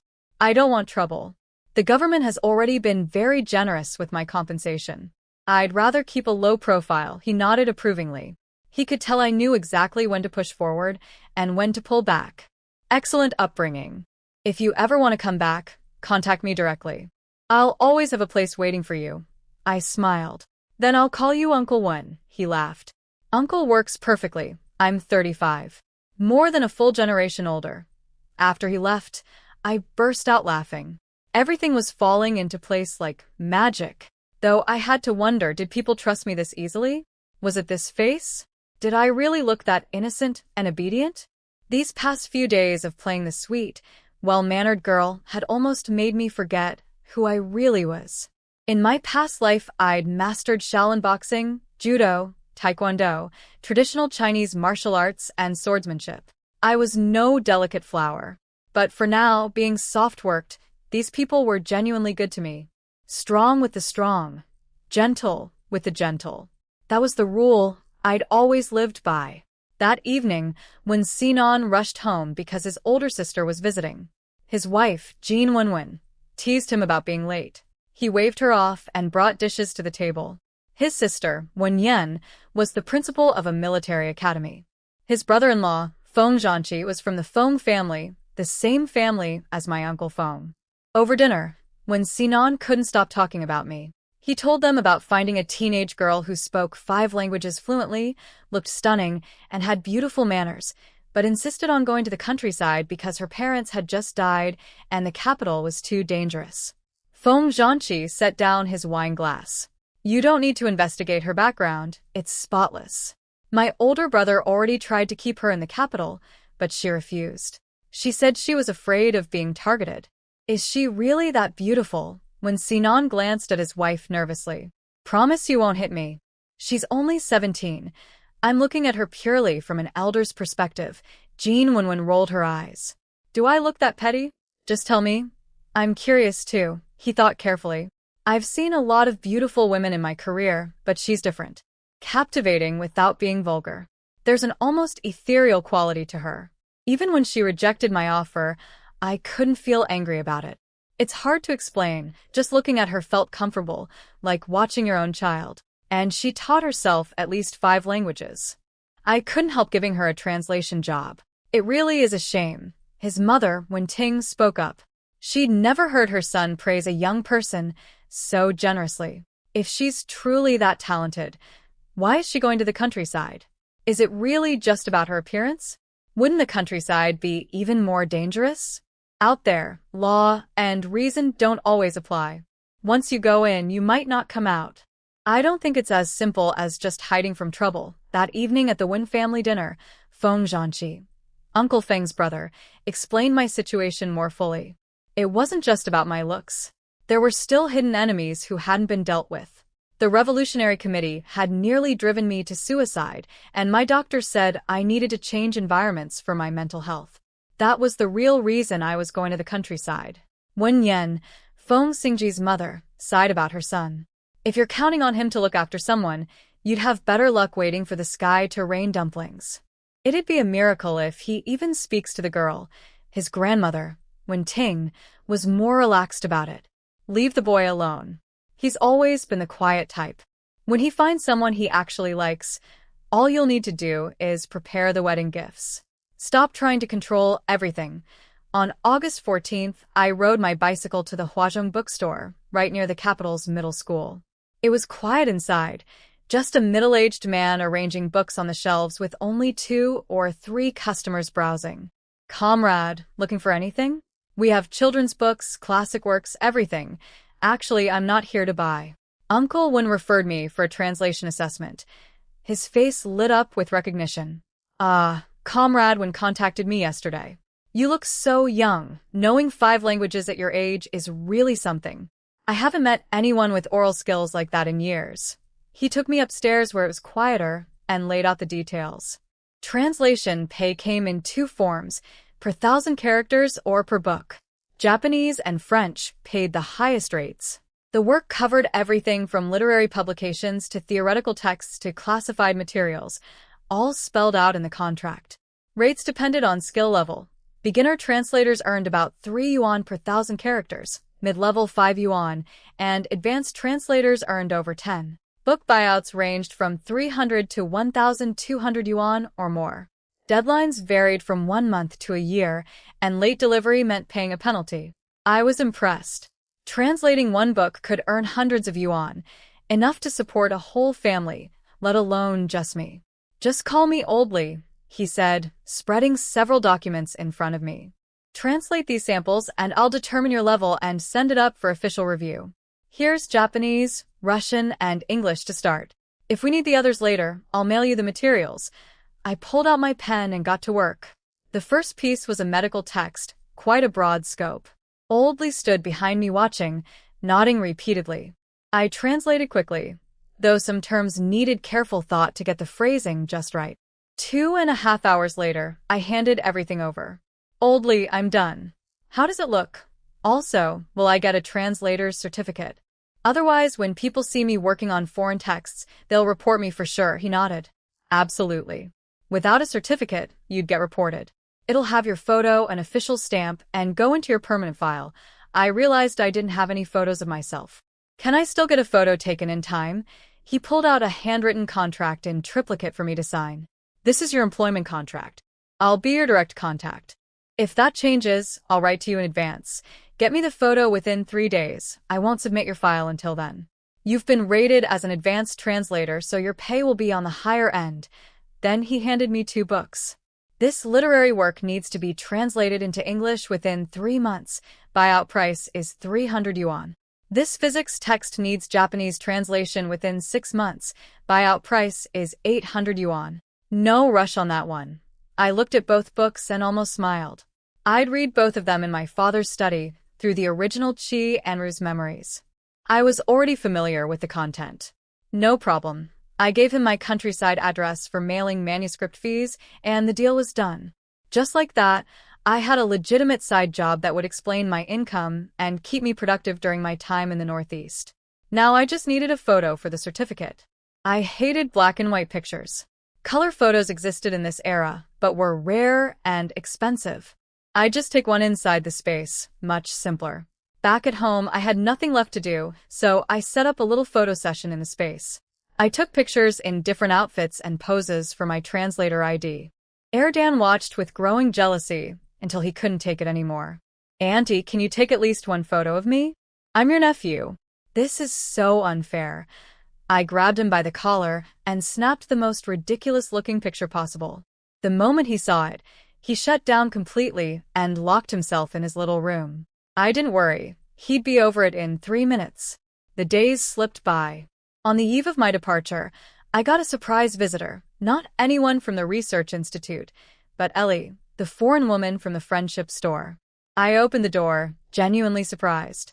Ellie, I thought you'd be on dates this whole time. Her eyes were full of frustration. Anna, you have no idea how unreliable my boyfriend is. He told me I'm not allowed to write you letters. He kept saying it's against the rules here, that Chinese people aren't supposed to have contact with foreigners. Is that true? I nodded. He's right, unfortunately. It's a sensitive issue. But we're still friends, just ones who can't write for a while. Maybe someday you'll come back to China, and we can see each other again. She pulled a beautifully wrapped gift box from her car. Anna, I know you're leaving tomorrow. I wanted to spend the whole day with you, but something came up at home, and I have to catch a flight soon. This is a gift, a symbol of our friendship. Please don't forget me. You're the first friend I made in China. This woman was almost too warm-hearted. I was touched, but I also couldn't accept a gift without giving something back. Thank you, Ellie. The fact that you remembered I'm leaving tomorrow means so much. Let me give you something Chinese in return, a lucky knot. We call it a happiness knot. It represents family happiness. You can hang it in your bedroom or a living room. Her face lit up. You're so thoughtful. Thoughtful wasn't exactly the word. I'd grabbed it from the space because I couldn't actually make one. But it was the gesture that counted. Every connection could prove useful someday. After she left, I opened the gift box inside the space.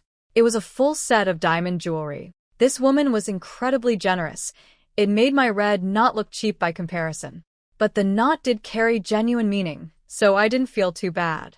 I watched Fa Kai bustling around the kitchen preparing my meals for the train tomorrow. Breakfast and lunch, all packed and ready. Erden.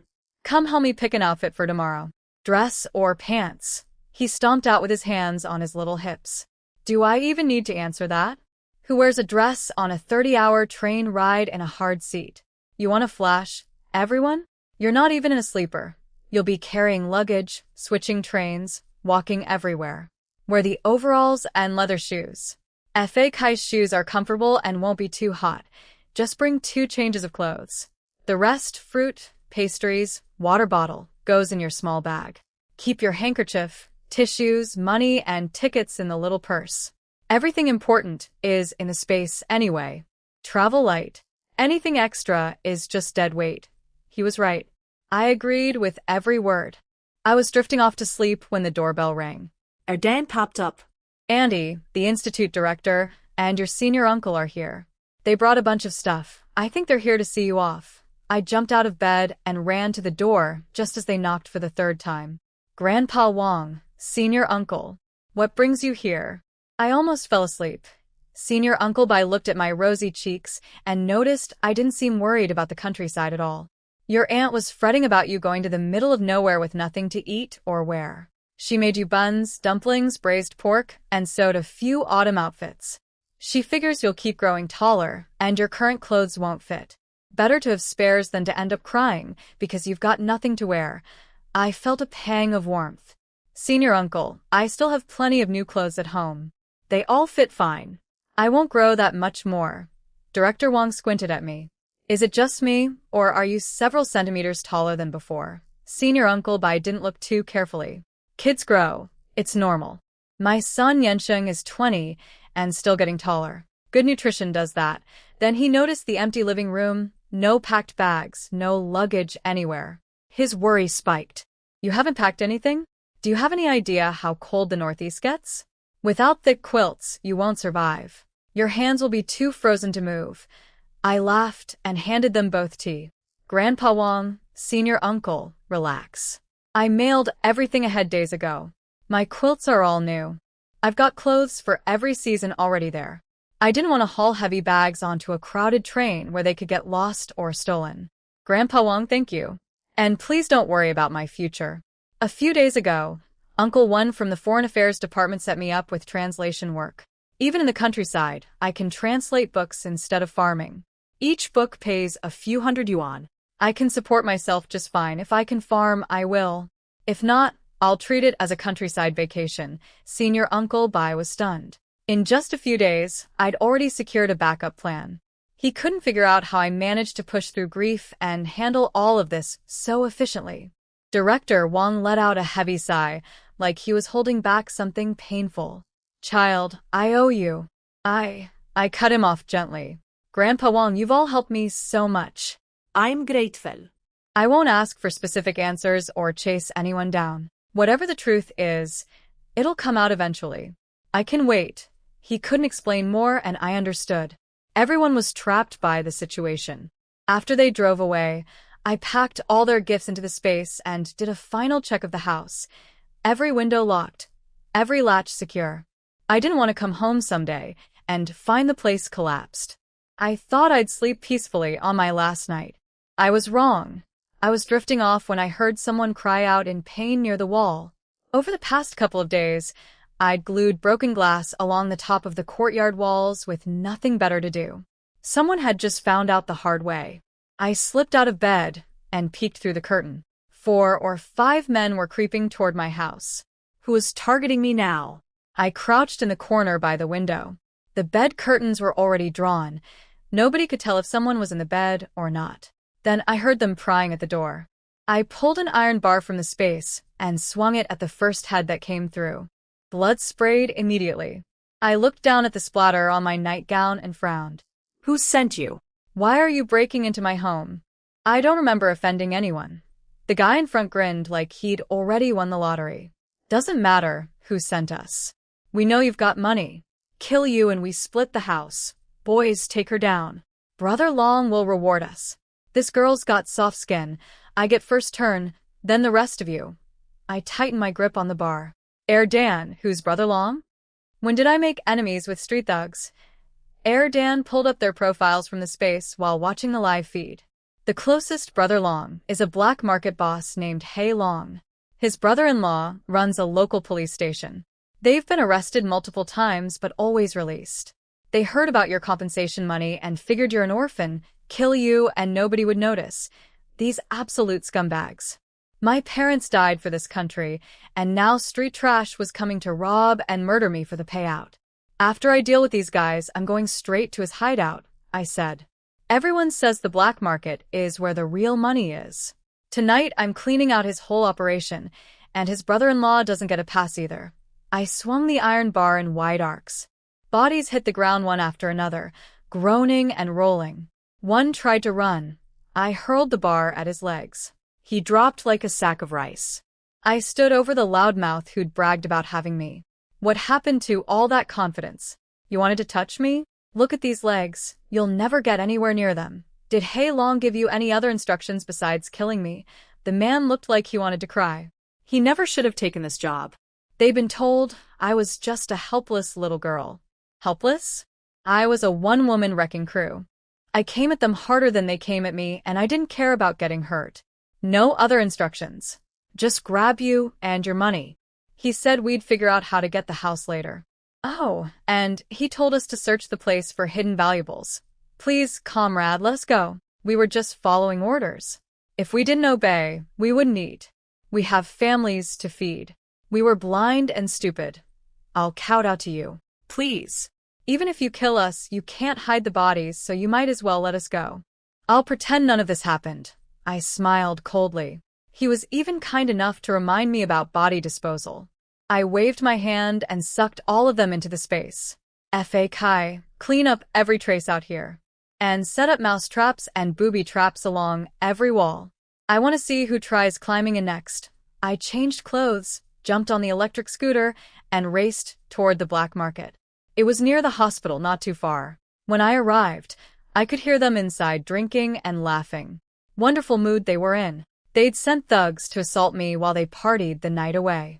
Every era had its monsters. I kicked the door open. The men inside barely had time to look surprised before I cut them down. All ate at the table. Not one managed to scream. A guard outside heard the noise and poked his head in. That was the last thing he ever did. I moved through the place like a storm. Anyone who appeared died on the spot. When it was over, I stood among the bodies and felt absolutely nothing. I didn't even bother opening the warehouse doors myself.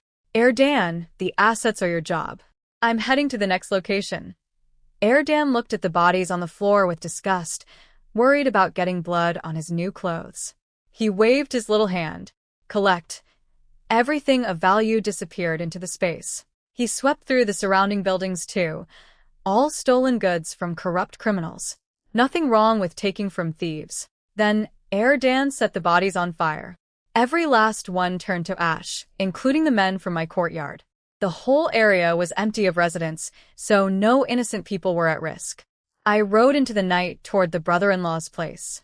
This was my last night in the capital, and I intended to leave it spotless. Tonight, I finally felt like my old self again, the version of me filled with raw, violent energy. It wasn't about personality. It was about the constant, unknown dangers lurking behind every corner. I rode my scooter to the home of Station Chief Suchio, Hei Long's brother-in-law.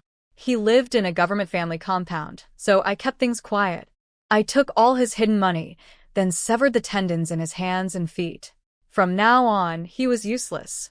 He'd never abuse his power again, never use his badge to hurt innocent girls or bully old people.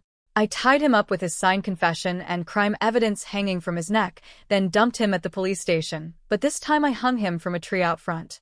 Kneeling was too comfortable for this one. He was still alive. He'd been unconscious, but the pain from his severed tendons woke him up screaming. That poor gate guard, the same kid as last time, opened his eyes to find a living, bleeding man dangling from a tree right in front of him. He nearly died of fright himself. Why did it always happen on his shift? He scrambled inside and crashed into the report desk. Captain Yun, it happened again. Something crazy at the front gate. Captain Yun was already frustrated about unsolved cases. Now this. Was the mystery vigilante personally trying to torment him? Li Dashin, is this one dead too? The guard shook his head, terrified. No, alive. Still screaming for help. Blood everywhere, sign around his neck. But this time he's hanging from a tree. I didn't even see how he got up there. Captain Yun scratched his head, wondering if he'd have any hair left at this rate. He went outside, and his scalp went numb. Every time it was someone important. That's Su Qiu, the station chief from District 3. How did he end up hanging from our tree? Officer Liu He read the sign and handed it over. Same pattern, Captain. Written confession of crimes. Another 30,000 yuan for the victims, women who were assaulted, and elderly people who were bullied. Is this person punishing criminals or just venting personal grudges? The targets keep jumping. Revolutionary Committee Chairman, then Deputy Chairman, now a police station chief. There's no obvious connection. Before Yun Shen could respond, Officer and Ning came running from the office. Captain, there's more. They raced to another scene across town. A fire had burned one building to ashes, while every surrounding structure was untouched. Inside the ruins, the smell was terrible. The fire chief reported finding 15 charred bodies. The building was the infamous black market run by He Long, who'd operated freely for years because his brother-in-law was a station chief. All inventory, grain, fabric, everything was gone. Only corpses remained. And Ning examined what she could. The bodies are burned, but you can still see blade wounds at least 60 centimeters long. We'll need the coroner for the rest. Captain Yun felt increasingly certain that someone was pulling strings behind all of this. Same weapon type, same clean execution, zero traceable evidence. Bring the bodies back. Once Su Qiu can talk, interrogate him. That's our best lead. Back in my space, I scrubbed myself raw under scalding water until my skin turned red. When I finally stepped out and looked in the mirror, my eyes were bloodshot. I took several deep breaths until my expression softened back into the gentle girl everyone expected to see. I would never allow anyone to threaten my life. If I couldn't be soft, I'd be a blade. Anyone who came for me got cut down. If they caught me, good for them. If they couldn't, well, they simply didn't have the fate for revenge. Sleep was impossible. I spent the entire night in the courtyard practicing martial arts forms, channeling everything, the anger, the adrenaline, the killing, out through my fists. When the sky started turning light, I finally bathed, ate breakfast, and put on clean white clothes. I picked up my 2 suitcases and slung my black leather bag over my shoulder. Before walking out the door, I knelt at the entrance and pressed my forehead to the ground 3 times. Grandpa, Grandma, maternal grandpa, maternal grandma, Mom, Dad, I will come back. I will get revenge. Watch over our home. I locked the big black gate behind me. My figure in the morning sun must have looked small, but I felt anything but. I was steel-wrapped in silk. I reached the train station at 6:30, half an hour before departure. The 1970s station was plain. No one eating instant noodles or hamburgers. People ate steamed buns, plain mantou, or cornbread with pickled vegetables. That was a whole meal. I'd already eaten breakfast, but I tucked some buns and boiled eggs into my suitcase, just in case. While I sat reading a book and waiting, a well-dressed man approached me. He spoke politely, his surface appearance completely normal. "Comrade, could you help me? My wife has been in the bathroom for over 15 minutes. She's pregnant, and I'm worried something happened. Could you check on her? I can't go in there myself." I looked at his face and thought, did every con artist in the capital see me as an easy target? Did I have Naive little girl. Tattooed on my forehead? Sorry, my parents told me to wait right here. I can't leave this spot. There are plenty of women coming out of the bathroom. You could ask one of them. I'm too young. If I wander off, I'll get lost. Besides, how do I know you're not a bad person? I've never met you before. My dad always says that if a stranger is too nice to you, they're probably trying to sell you. His expression changed instantly. Seeing that nobody was close enough to intervene, he raised his voice, trying to draw attention while changing his story completely. Come on, child, just come home with me. That man is no good for you. Daddy's here to take you back. He reached for my arm. In my previous life, I'd been a national-level martial artist who trained through every combat discipline imaginable. Handling a street-level human trafficker was nothing. But what really made my skin crawl wasn't the danger. It was the disgust. I had a deep physical intolerance for people like him. The malice radiating off his body made me want to recoil. I refused to let someone like this put a single finger on me. The man's hand was just centimeters from grabbing me when I dodged sideways and slammed my foot into his chest. He flew back several meters. I made sure to keep hold of my suitcases the whole time. No way I was letting someone steal those. He gritted his teeth, clearly not expecting a fight. Sweetheart, I told you. That man is no good for you. Why are you hitting your own father? I stepped on his chest and pressed down hard. You're claiming to be my father? How dare you insult a government official's family like that? You shameless human trafficker. I should beat you to death right here. I shouted for the crowd. Everyone look. This man is a trafficker. He saw a well-dressed girl traveling alone and tried to snatch me. Someone get the station police. He tried to crawl away, but several men from the crowd surrounded him. People in this era hated traffickers with a burning passion. They pummeled him until his face was swollen purple. The railway police rushed over. Where's the trafficker? I pointed at the battered man on the ground. That's him. He claimed to be my father. Do we look anything alike? I was born and raised in the capital. His accent is from the far northwest. I bet his travel papers are forged. Oh, and he said his pregnant wife is in the bathroom. You should grab her too before they run. The officers thanked me profusely. Comrade, thank you. We've been tracking this gang for years. They've kidnapped over a dozen children from this station. What's your work unit? We'll send you a commendation banner. I scribbled down my countryside address and name. Commendation banners actually carried weight in this era, then grabbed my bags.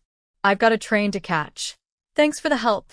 Everyone. The trafficker on the ground was still staring at me as I walked away.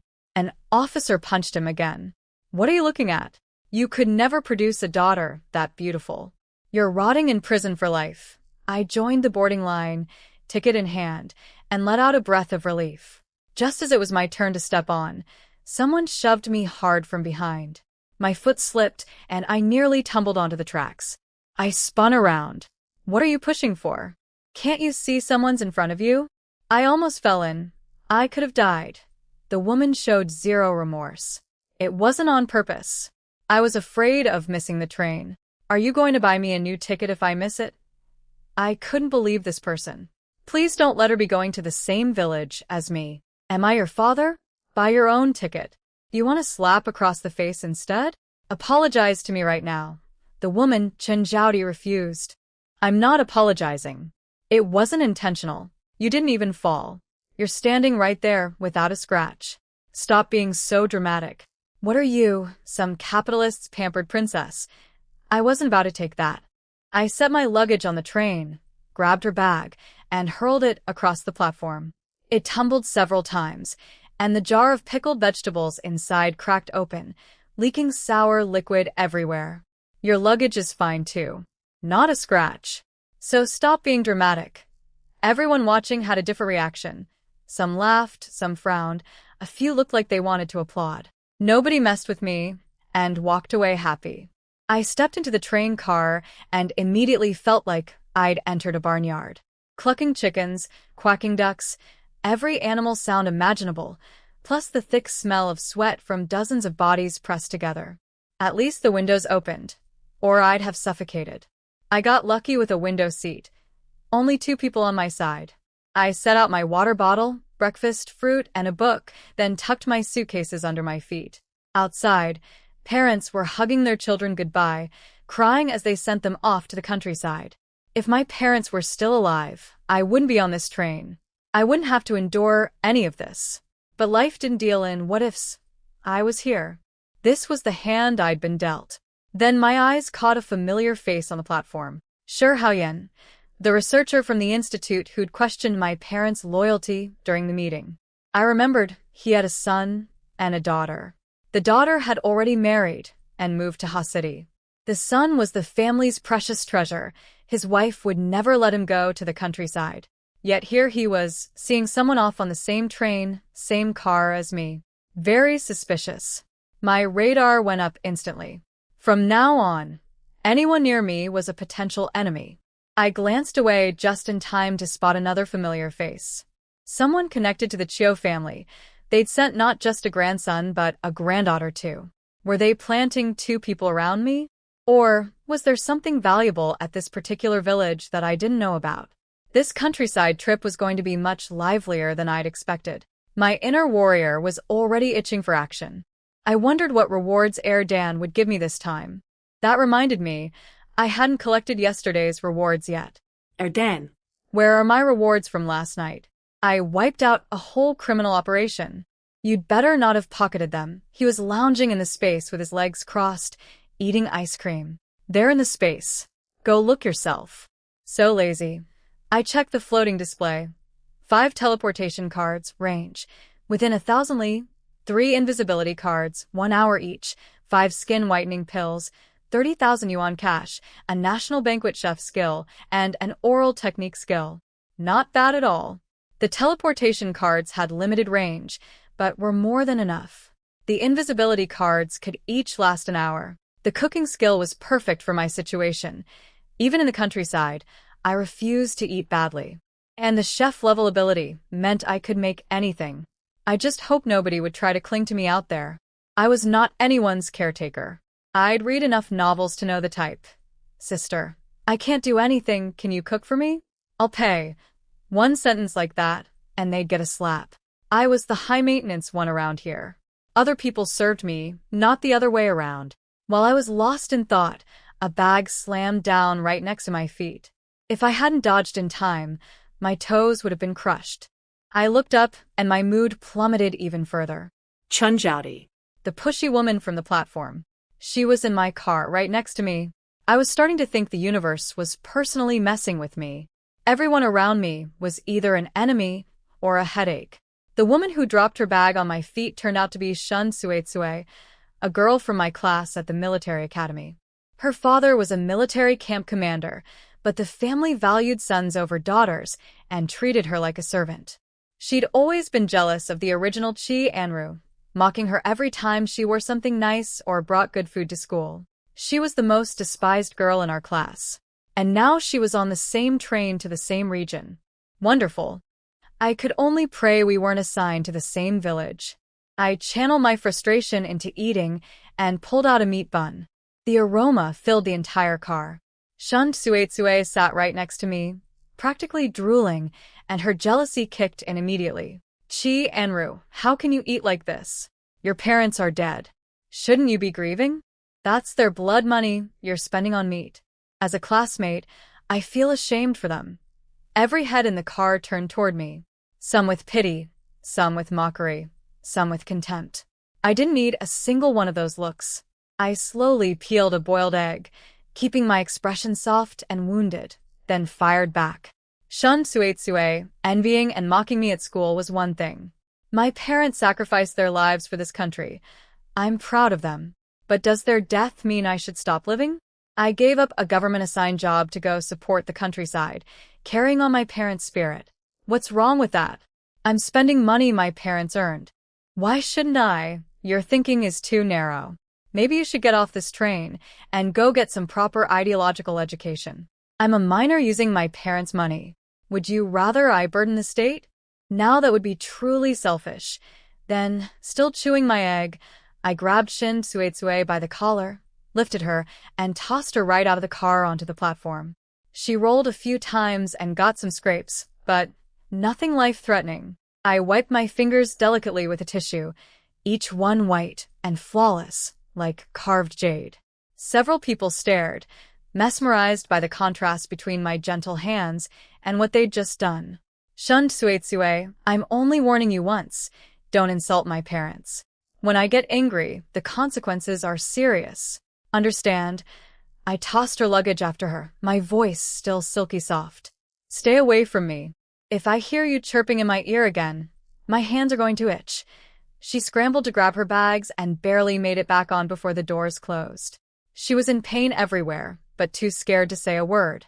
Then a fake peacemaker chimed in, Shi Zerong, the son of Shi Haoyan from the Research Institute. His voice oozed phony concern. Anru, that was too much. She's our classmate after all. I glanced at him lazily. Want to take her place? Because I'm happy to oblige. That skinny frame of yours, though, I'm afraid you'd snap in half. And who are you to me exactly? We're classmates, not siblings. You're overstepping.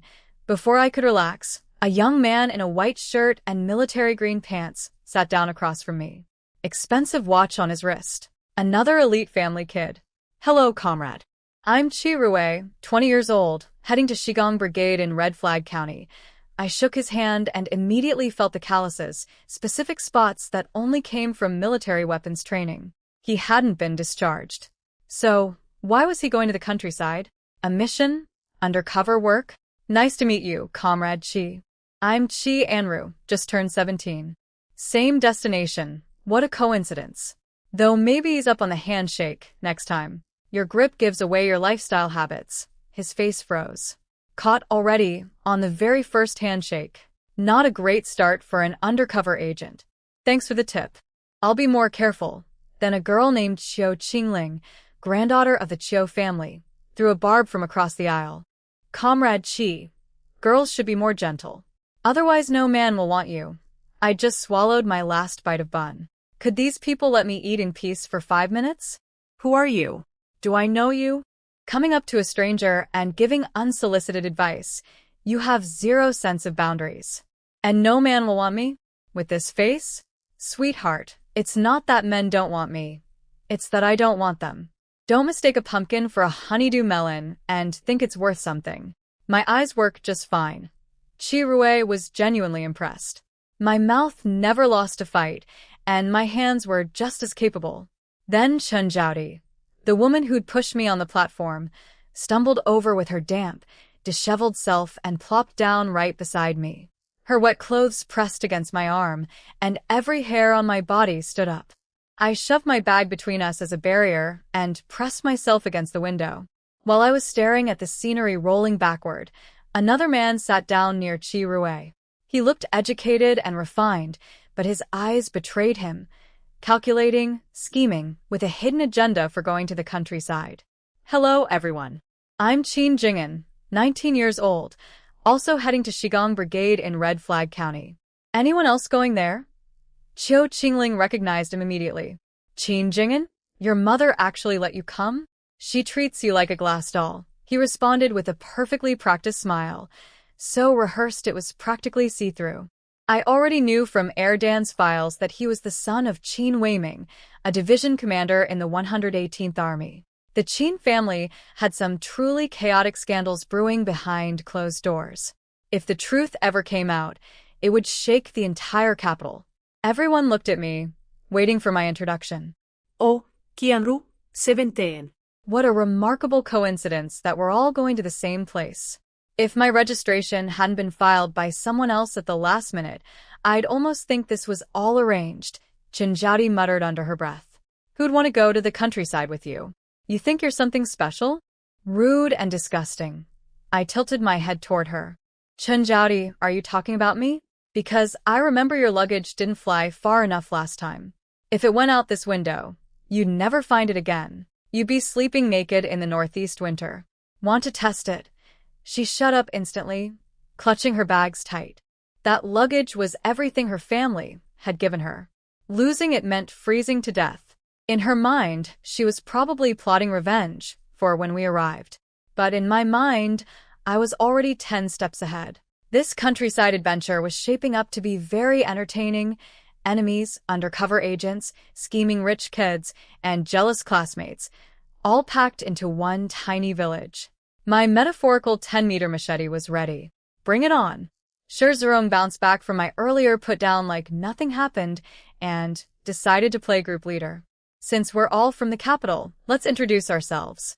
I'll start. Zurong, 19, heading to Xigong Brigade in Red Flag County. Qiu Qingling put on her sugary voice. Qiu Qingling, 18, same place. He's my cousin. Chen Zhaodi kept her head low. Chen Zhaodi, 20, also Xigong Brigade. I didn't even look up from my book. Qi Enru, 17, Xigong Brigade. Others introduced themselves too.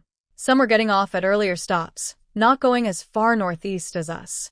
If it weren't for needing distance from the people tracking me, I'd never have chosen to go this far.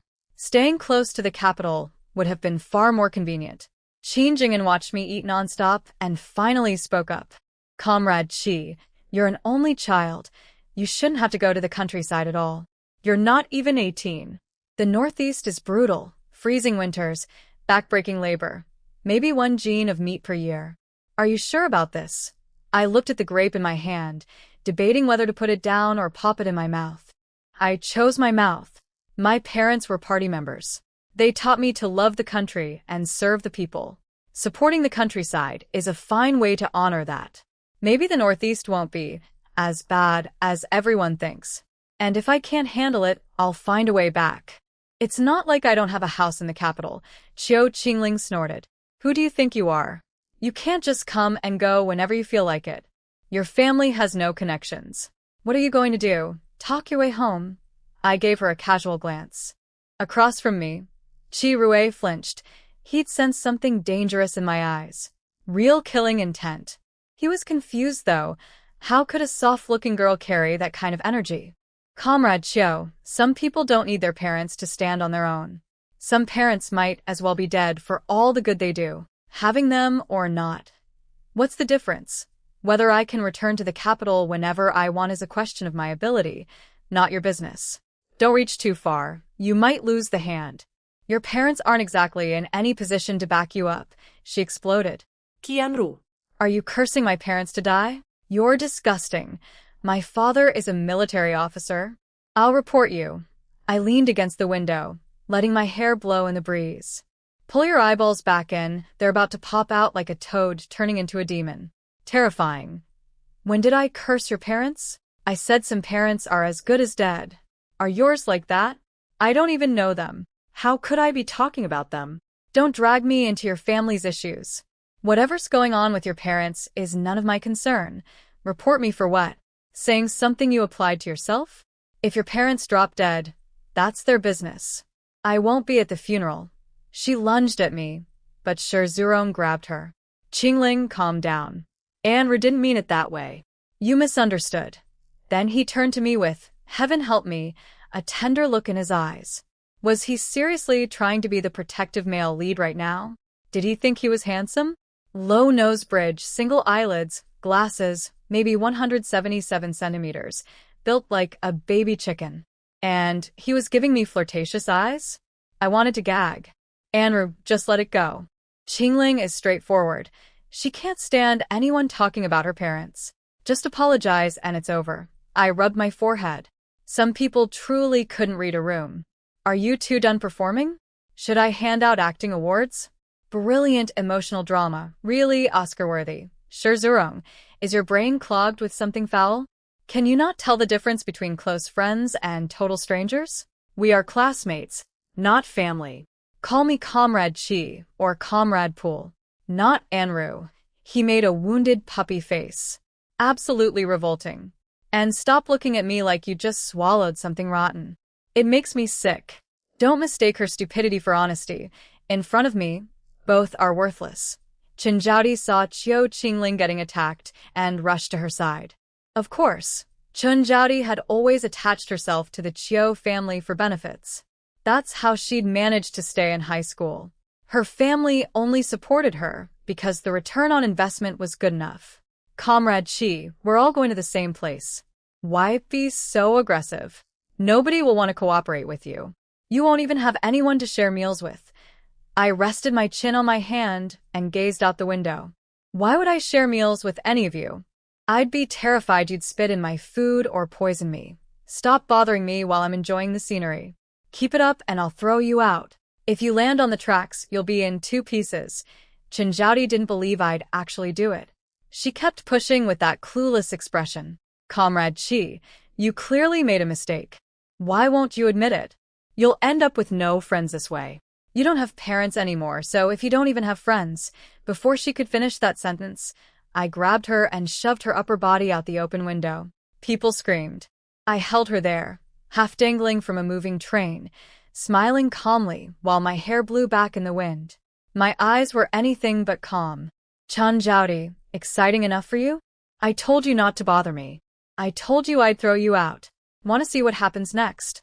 Someone ran to get the train supervisor. He came rushing over. Qianru. Pull her back in immediately. This is extremely dangerous. Someone could die. I shrugged. Oh, really? It's dangerous? I thought she didn't know that, since she keeps poking the bear. She won't stop harassing me. She keeps buzzing in my ear and bringing up my dead parents. Can she not read facial expressions? Does she not understand the word stop? Chenjiao was practically paralyzed with terror. Hanging out the window, she couldn't grab onto anything. All she could do was scream, "Help! Help me!" Every time she opened her mouth, wind rushed into her lungs and made her choke. I was wrong. I'm sorry. I shouldn't have said anything. Please, I was wrong. The train supervisor, a woman named Xiao Mei, came running over, shouting at me. She admitted she was wrong. Pull her back in. If something happens, you're responsible too. Your life will be ruined. I hauled her back inside with one hand and dropped her on the floor like a bag of garbage. People are so stubborn. They never learn until the consequences are right in their face. Absolutely pathetic.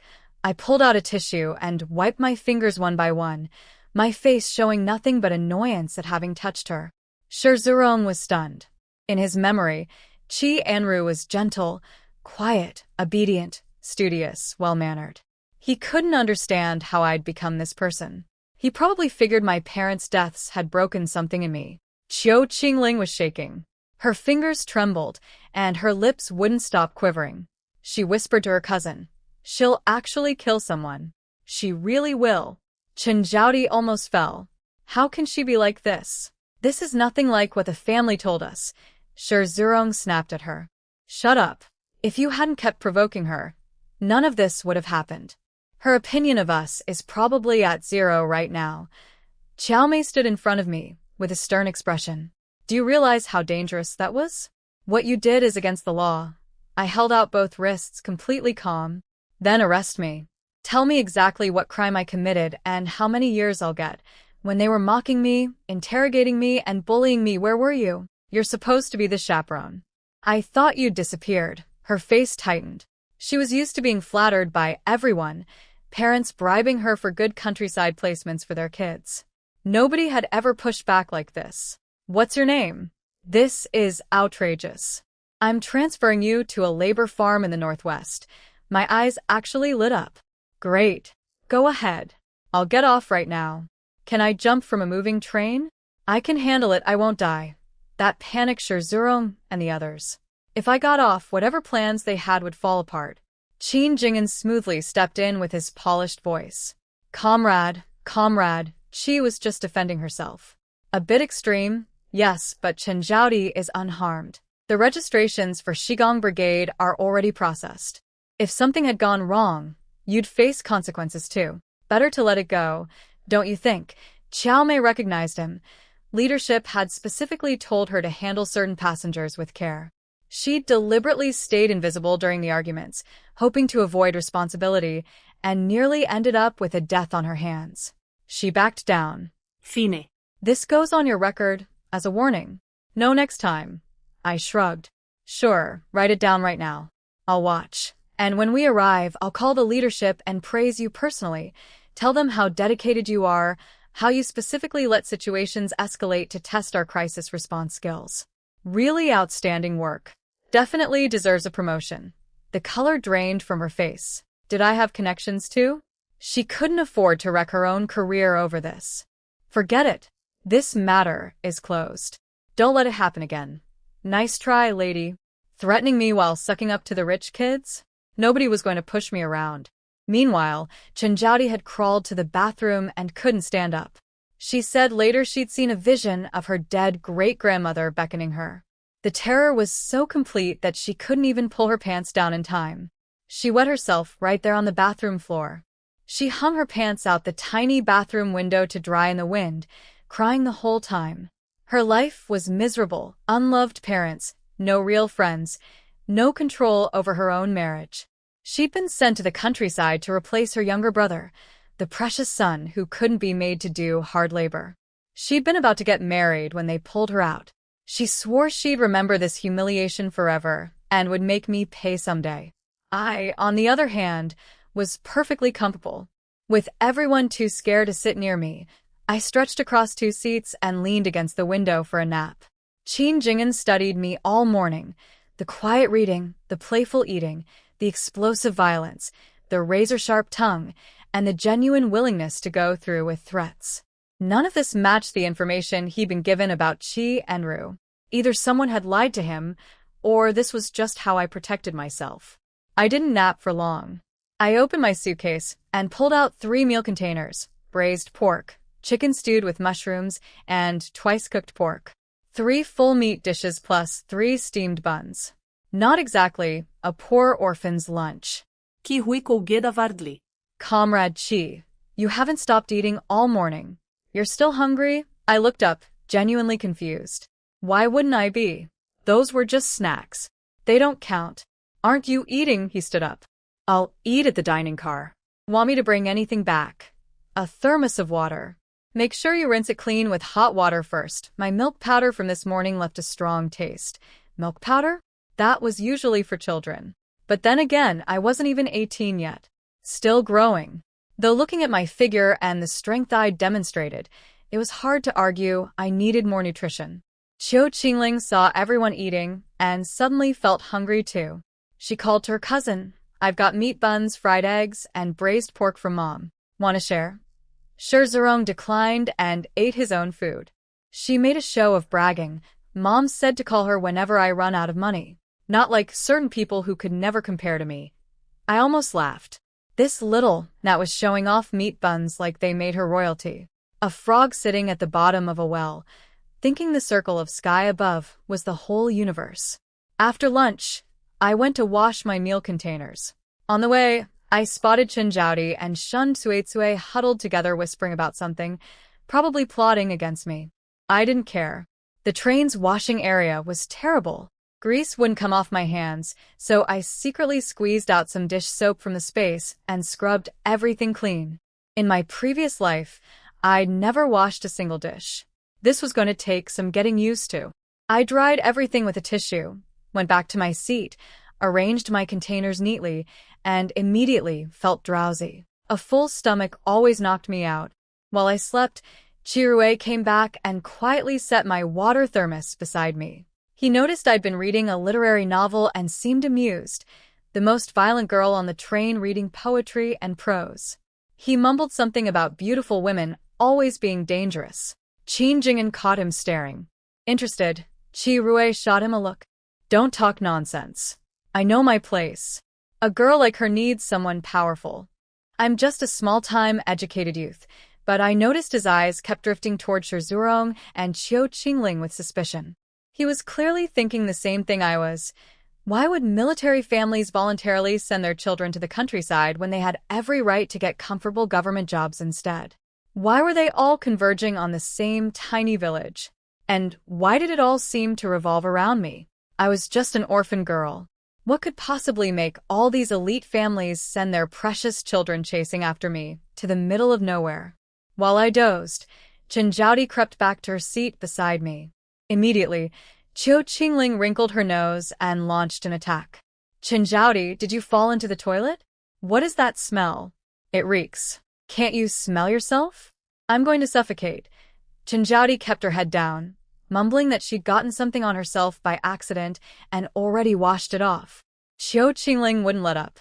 Her face twisted into something ugly and mean, every bit of her so-called upbringing gone out the window. Everyone can smell it. You wet your pants and you still came out here? You're over 20 years old and you can't control your bladder? You're like some village granny. If you go to the countryside like this, people will think all of us city folks are fakes, dirty and classless like uneducated country women. Chinjati's face turned bright red.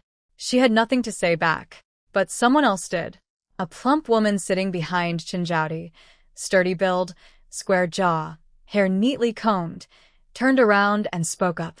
She was clearly from the countryside, and she wasn't intimidated one bit.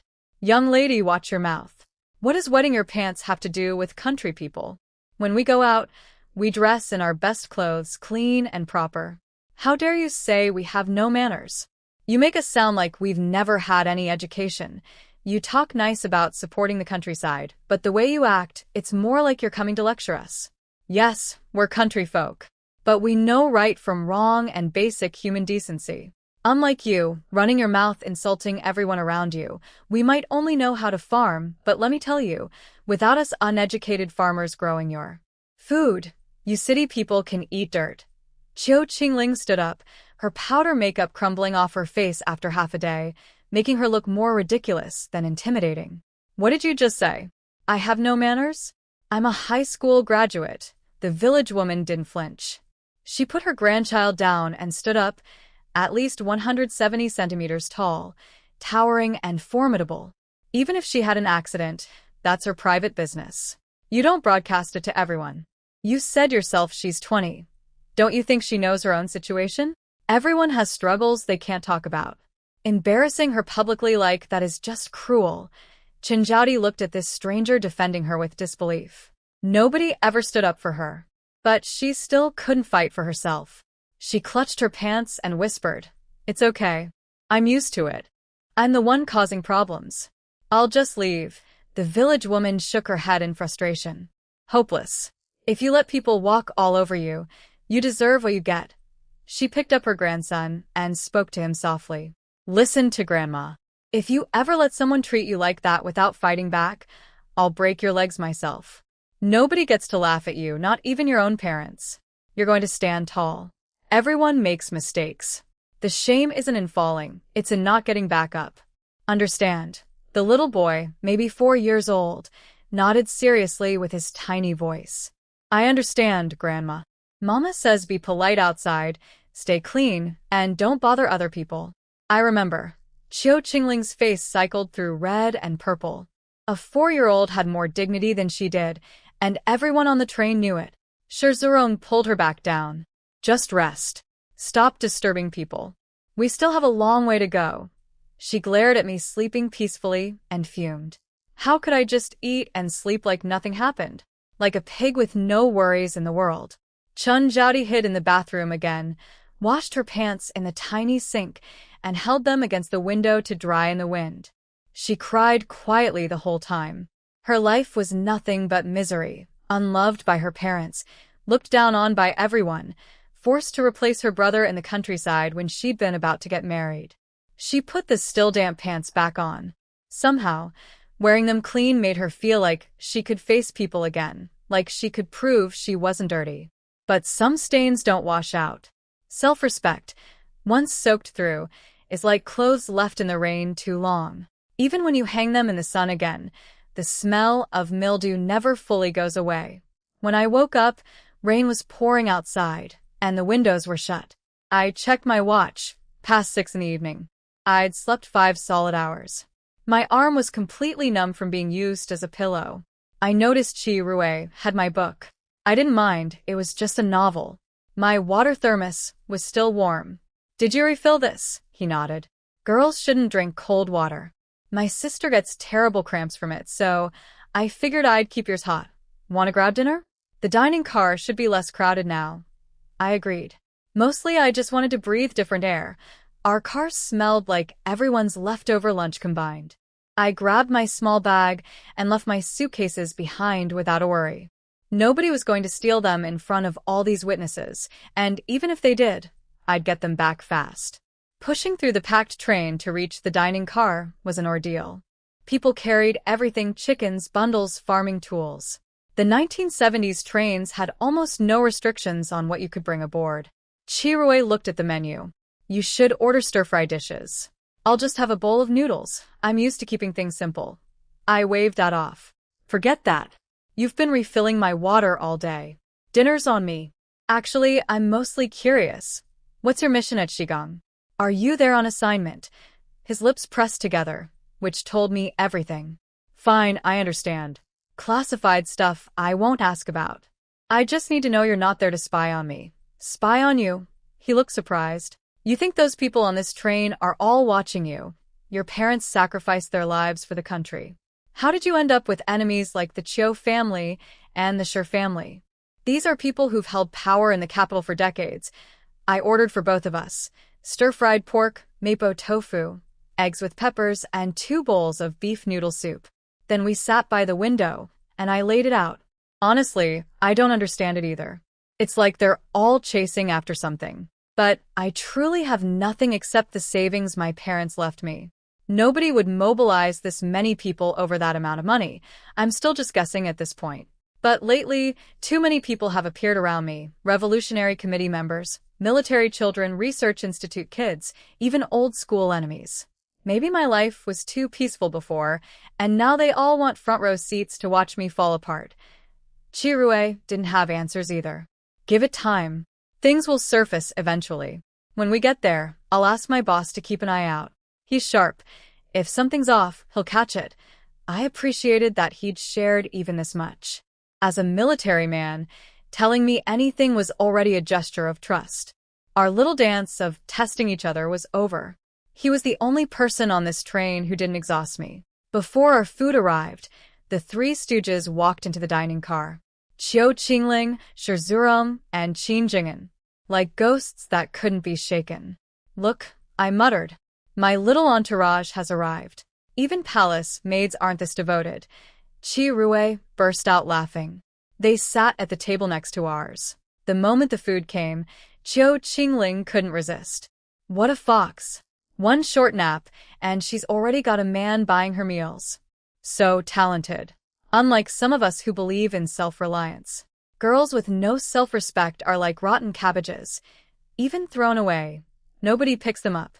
Chirui slammed his chopsticks down and started to stand, but I pressed his arm back down. Eat first. This food costs money. No matter how angry you get, never waste food. Honestly, this food isn't as good as what I can cook myself. When we get to the educated youth compound, I'm definitely cooking my own meals. Eating communal food with these people would be pure torture. He nodded. You're clearly not built for roughing it. The compound should allow separate cooking. I can't cook at all, but my buddy can. I'm only good for heavy labor. I glanced at his watch, 400 or 500 yuan minimum. Someone from that kind of family didn't need to learn cooking. Qin Jing'an leaned over to Chiu Qingling. Qingling, I think you should dial it back. Nobody's blocking your path. You're being way too sensitive. She hasn't done anything to you. If you keep this up, the gap between all of us will only grow wider. We'll be living together for a long time. Are you planning to fight someone every single day? Out in the countryside, nobody's going to protect you. If you push the wrong person and end up dead, don't say I didn't warn you. She sneered. Jing'an Ji, don't tell me you actually like her. His face darkened. What nonsense. I barely know her. I'm only here for a short stint before going back to the city. We're on completely different paths. Shi Zhurong stayed quiet, deep in thought.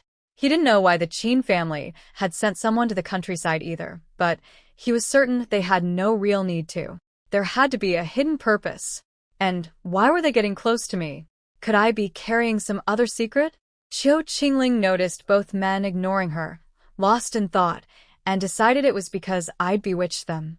She was terrified that whoever she eventually set her sights on as a husband would also fall under my spell. She turned to Chirui.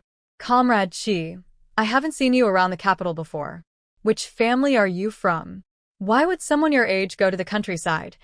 Chirui leaned back in his chair, thoroughly annoyed. None of your business.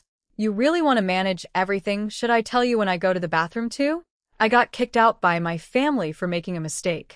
Satisfied. Stop being so nosy about other people's lives. It makes you seem like a bad person. Keep it up and I'll call the police on you. I nearly choked on my tofu laughing. This girl couldn't help herself. It was like her brain shut down if she went 5 minutes without getting insulted by someone. She needed to be told off the way some people need oxygen, one good insult, and her whole system reset.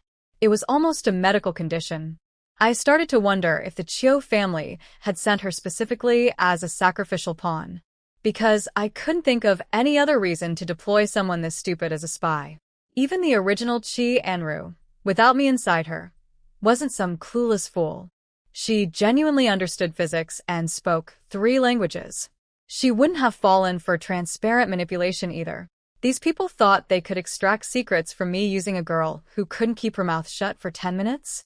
That was genuinely entertaining. Qiu Qingling watched me laughing and couldn't contain her rage anymore. She spat out the worst things she could think of. What are you laughing at, you fox? A few hours and you've already got a man buying your meals and serving you like a princess. Real talented. I wonder if you learned it from your mother. The moment she mentioned my mother, my bowl flew at her face. Before it even landed, my palm connected with her cheek. Everyone in the dining car watched a tooth fly out of her mouth and bounce across the floor. I pulled a handkerchief from my bag and carefully wiped the soup splatter off my fingers. Disgusting, greasy, and oily. Another handkerchief ruined. Sure, Zurong was frozen. The Chi Enru he remembered was gentle, soft-spoken, always smiling. He couldn't process the transformation. Chi Enru, what do you want? This isn't the first time you've gotten physical. You're too wild, completely different from before.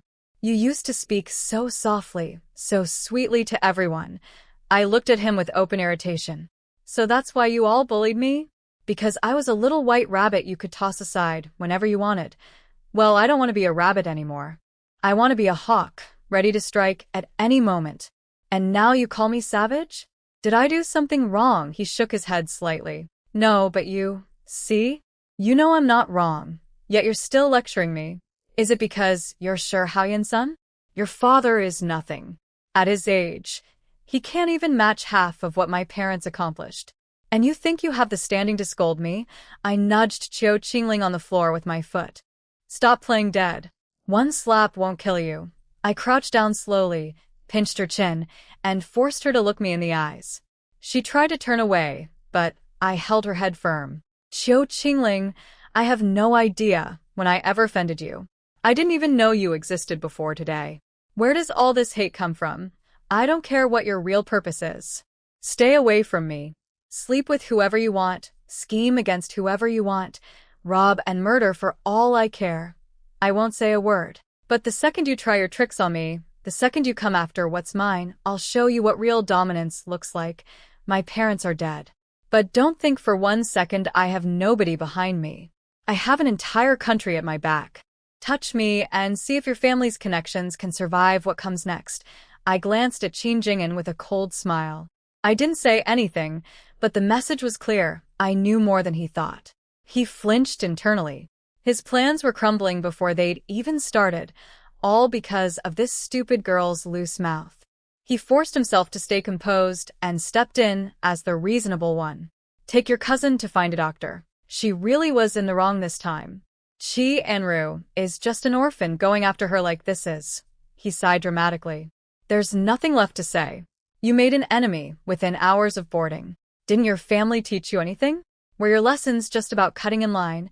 I took my water bottle and bag back to my seat, looked at my clothes, and felt a wave of revulsion. There was blood on my sleeve from the slap.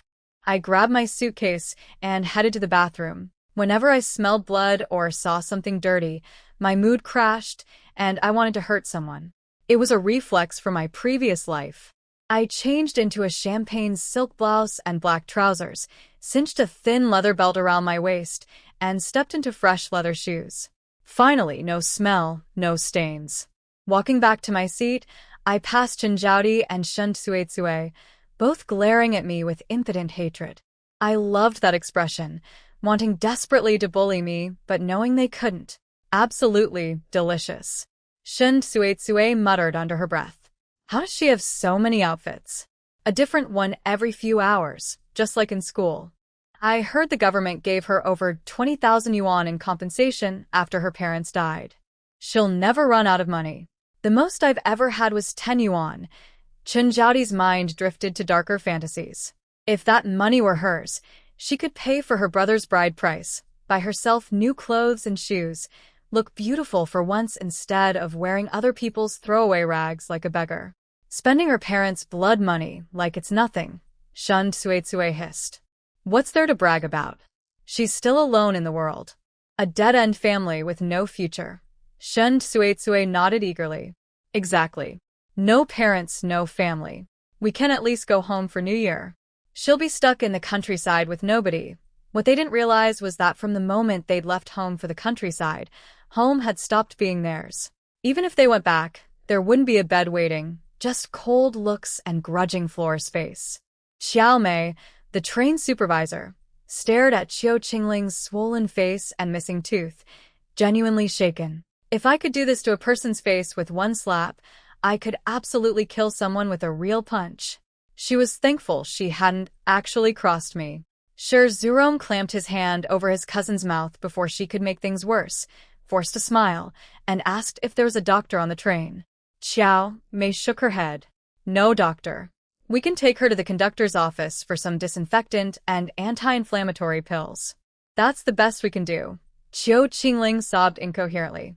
It's not fair. I didn't do anything wrong. Sure, Zurong dragged her through the train cars by the arm. Shut up. I have enough headaches. You came here to chase men. What does that have to do with Qi Anru? If you keep this up, I'm calling Uncle and having him drag you home and marry you off to whatever man he picks. She went silent, whimpering pathetically. She didn't want to marry any of those men. Unattractive, no future, no ambition. She'd been in love with Feng Xingji for years. He'd never once spoken to her or acknowledged her existence, but she refused to give up. That was the real reason she'd volunteered for this particular countryside assignment, because he was stationed there. She'd heard he'd gotten in trouble and been sent to the village as punishment. She figured if she stood by him through his hard times, he'd eventually notice her. Once the Feng family pulled strings to bring him back and promote him, she'd be right there as the loyal woman who'd suffered alongside him. In her mind, she was already planning their future together. But reality was nothing like her fantasy. Everything that followed would be her nightmare. While I was still stuck on that miserable train, things were already moving at Shigong Brigade. Erdan showed me what was happening on his screen. The brigade leader, Lu Yuan, had walked into the educated youth compound with a work crew and called out to the compound leader, a mild-looking guy with glasses named Bai Yan. New comrades arriving tomorrow afternoon. Let's get these rooms cleaned up. Bai Yan seemed surprised by the numbers. 11 people this time? 6 women, 5 men? That's a lot. Is something special going on? Lu Yuan shrugged. Normal assignment. Same as every year since '66. A batch comes in, a few leave. The earlier groups already went home. Your turn's probably coming soon. Bai Yan glanced toward the mountains with something wistful in his expression. I'm fine here. No rush to go back. As the compound leader, I should be the last to leave. A girl named Shengwei, the one who'd tried to wash Feng Xingji's clothes, came out complaining about the noise. Lu Yuan shut her down instantly, reminding her she still owed work points and if she didn't make them up, she'd have to pay cash for her grain rations. She vanished. Then I saw something that caught me off guard. Feng Xingji, the nephew Uncle Feng had told to look after me, had joined the cleaning crew. He'd picked out a specific room and was scrubbing it spotless. On his own. Without being asked, Lu Yuan noticed. Xingji, you're cleaning that room awfully well. Someone you know coming. Feng Xingji gave the shortest possible answer. My uncle called. There's a younger girl I need to look after. Figured I'd clean it, so she wouldn't have to. Lu Yuan had gotten word about a younger arrival needing extra care. What if she doesn't like this room? Feng Xingji surveyed the room's position, wind direction, view, space, and declared flatly, if she doesn't pick this one, she's an idiot. Can't help that. She can suffer on her own. Charming guy. Insulting me before we'd even met. He even cleaned out the small back courtyard, probably figuring it could work as a private cooking area. Then he apparently paused and frowned, wondering whether I could even cook. He looked genuinely pained at the thought that he might have to serve me meals. But Uncle Feng had told him my parents had just died, and his grandfather would beat him if he didn't take care of me. So he kept scrubbing. Bai Yan tried asking him more questions. How old was this girl? Why did she need looking after? Feng Xingji's response was brutal. If I don't answer you, it means your question isn't worth answering. We're not close enough for you to ask that much. Keep pushing, and I'll start suspecting you of ulterior motives. Stay away from me. And my sister, even if she's underage, wouldn't look twice at you. You're too old, and she comes from an educated family you can't compare to. Still want to ask? Bai Yan was speechless. Zero emotional intelligence. A brick wall with a face. Meanwhile, I was suffering on the train. The hard seat was torture no matter how I sat. I'd asked the conductor about upgrading to a sleeper, but everything was fully booked. I was stuck. Back in the capital, Captain Yun Shun was hitting dead ends on his investigation. He'd learned from Su Qiu that He Long's gang had targeted me for my compensation money. But when he pulled my file, there was nothing. No martial arts training, no combat sports, just a straight-A student who'd never even done anything dangerous. By the time he tried to question me, I was already gone. Someone told him I'd left for the countryside. His father, Yun Chong, the police chief, called him into his office and shut the whole thing down. You're looking at Chi Anru? Do you even know who she is? She's a 17-year-old girl. You think she's silently killed over a dozen people? Use your head. I've already checked with the higher-ups. She went to the countryside to recover. Her parents' deaths hit her hard. She couldn't have done this. We investigated her home too. No signs of anyone breaking in or out. That means He Long's people had nothing to do with her. It was probably a rival black market operation. Turf wars like this happen all the time. Yun Shin frowned. Something still felt off. Dad, are you really that certain? Something doesn't add up. His father sipped his tea and gave him a reality check. Sometimes when you dig too deep, you don't find a little girl. You find an entire network of powerful interests. How much time and energy do you want to burn on that? Those innocent girls who were victimized, don't they need your attention? The real criminals whose cases are still open, aren't they worth your effort? Don't lose sight of what matters by obsessing over one detail. The girl's gone to the countryside. You can't exactly follow her there. Unless you want the chief to have a little talk with you about priorities. Yun Shin was torn. Over a dozen people were dead. Even if they were scum, murder was murder. But his father's explanation made sense to everyone else. The victims were all criminals, and the vigilante had actually done the public a favor by exposing their crimes and compensating the victims' families. The case became a contradiction he couldn't resolve. Was catching the killer more important, or was punishing evil and protecting the innocent more important? That question would follow him for a long time. And me? I was still on that wretched hard seat, squirming and unable to get comfortable, completely unaware that a stoic, socially challenged military man had just spent his afternoon scrubbing a room clean for me and had already decided I was probably an idiot.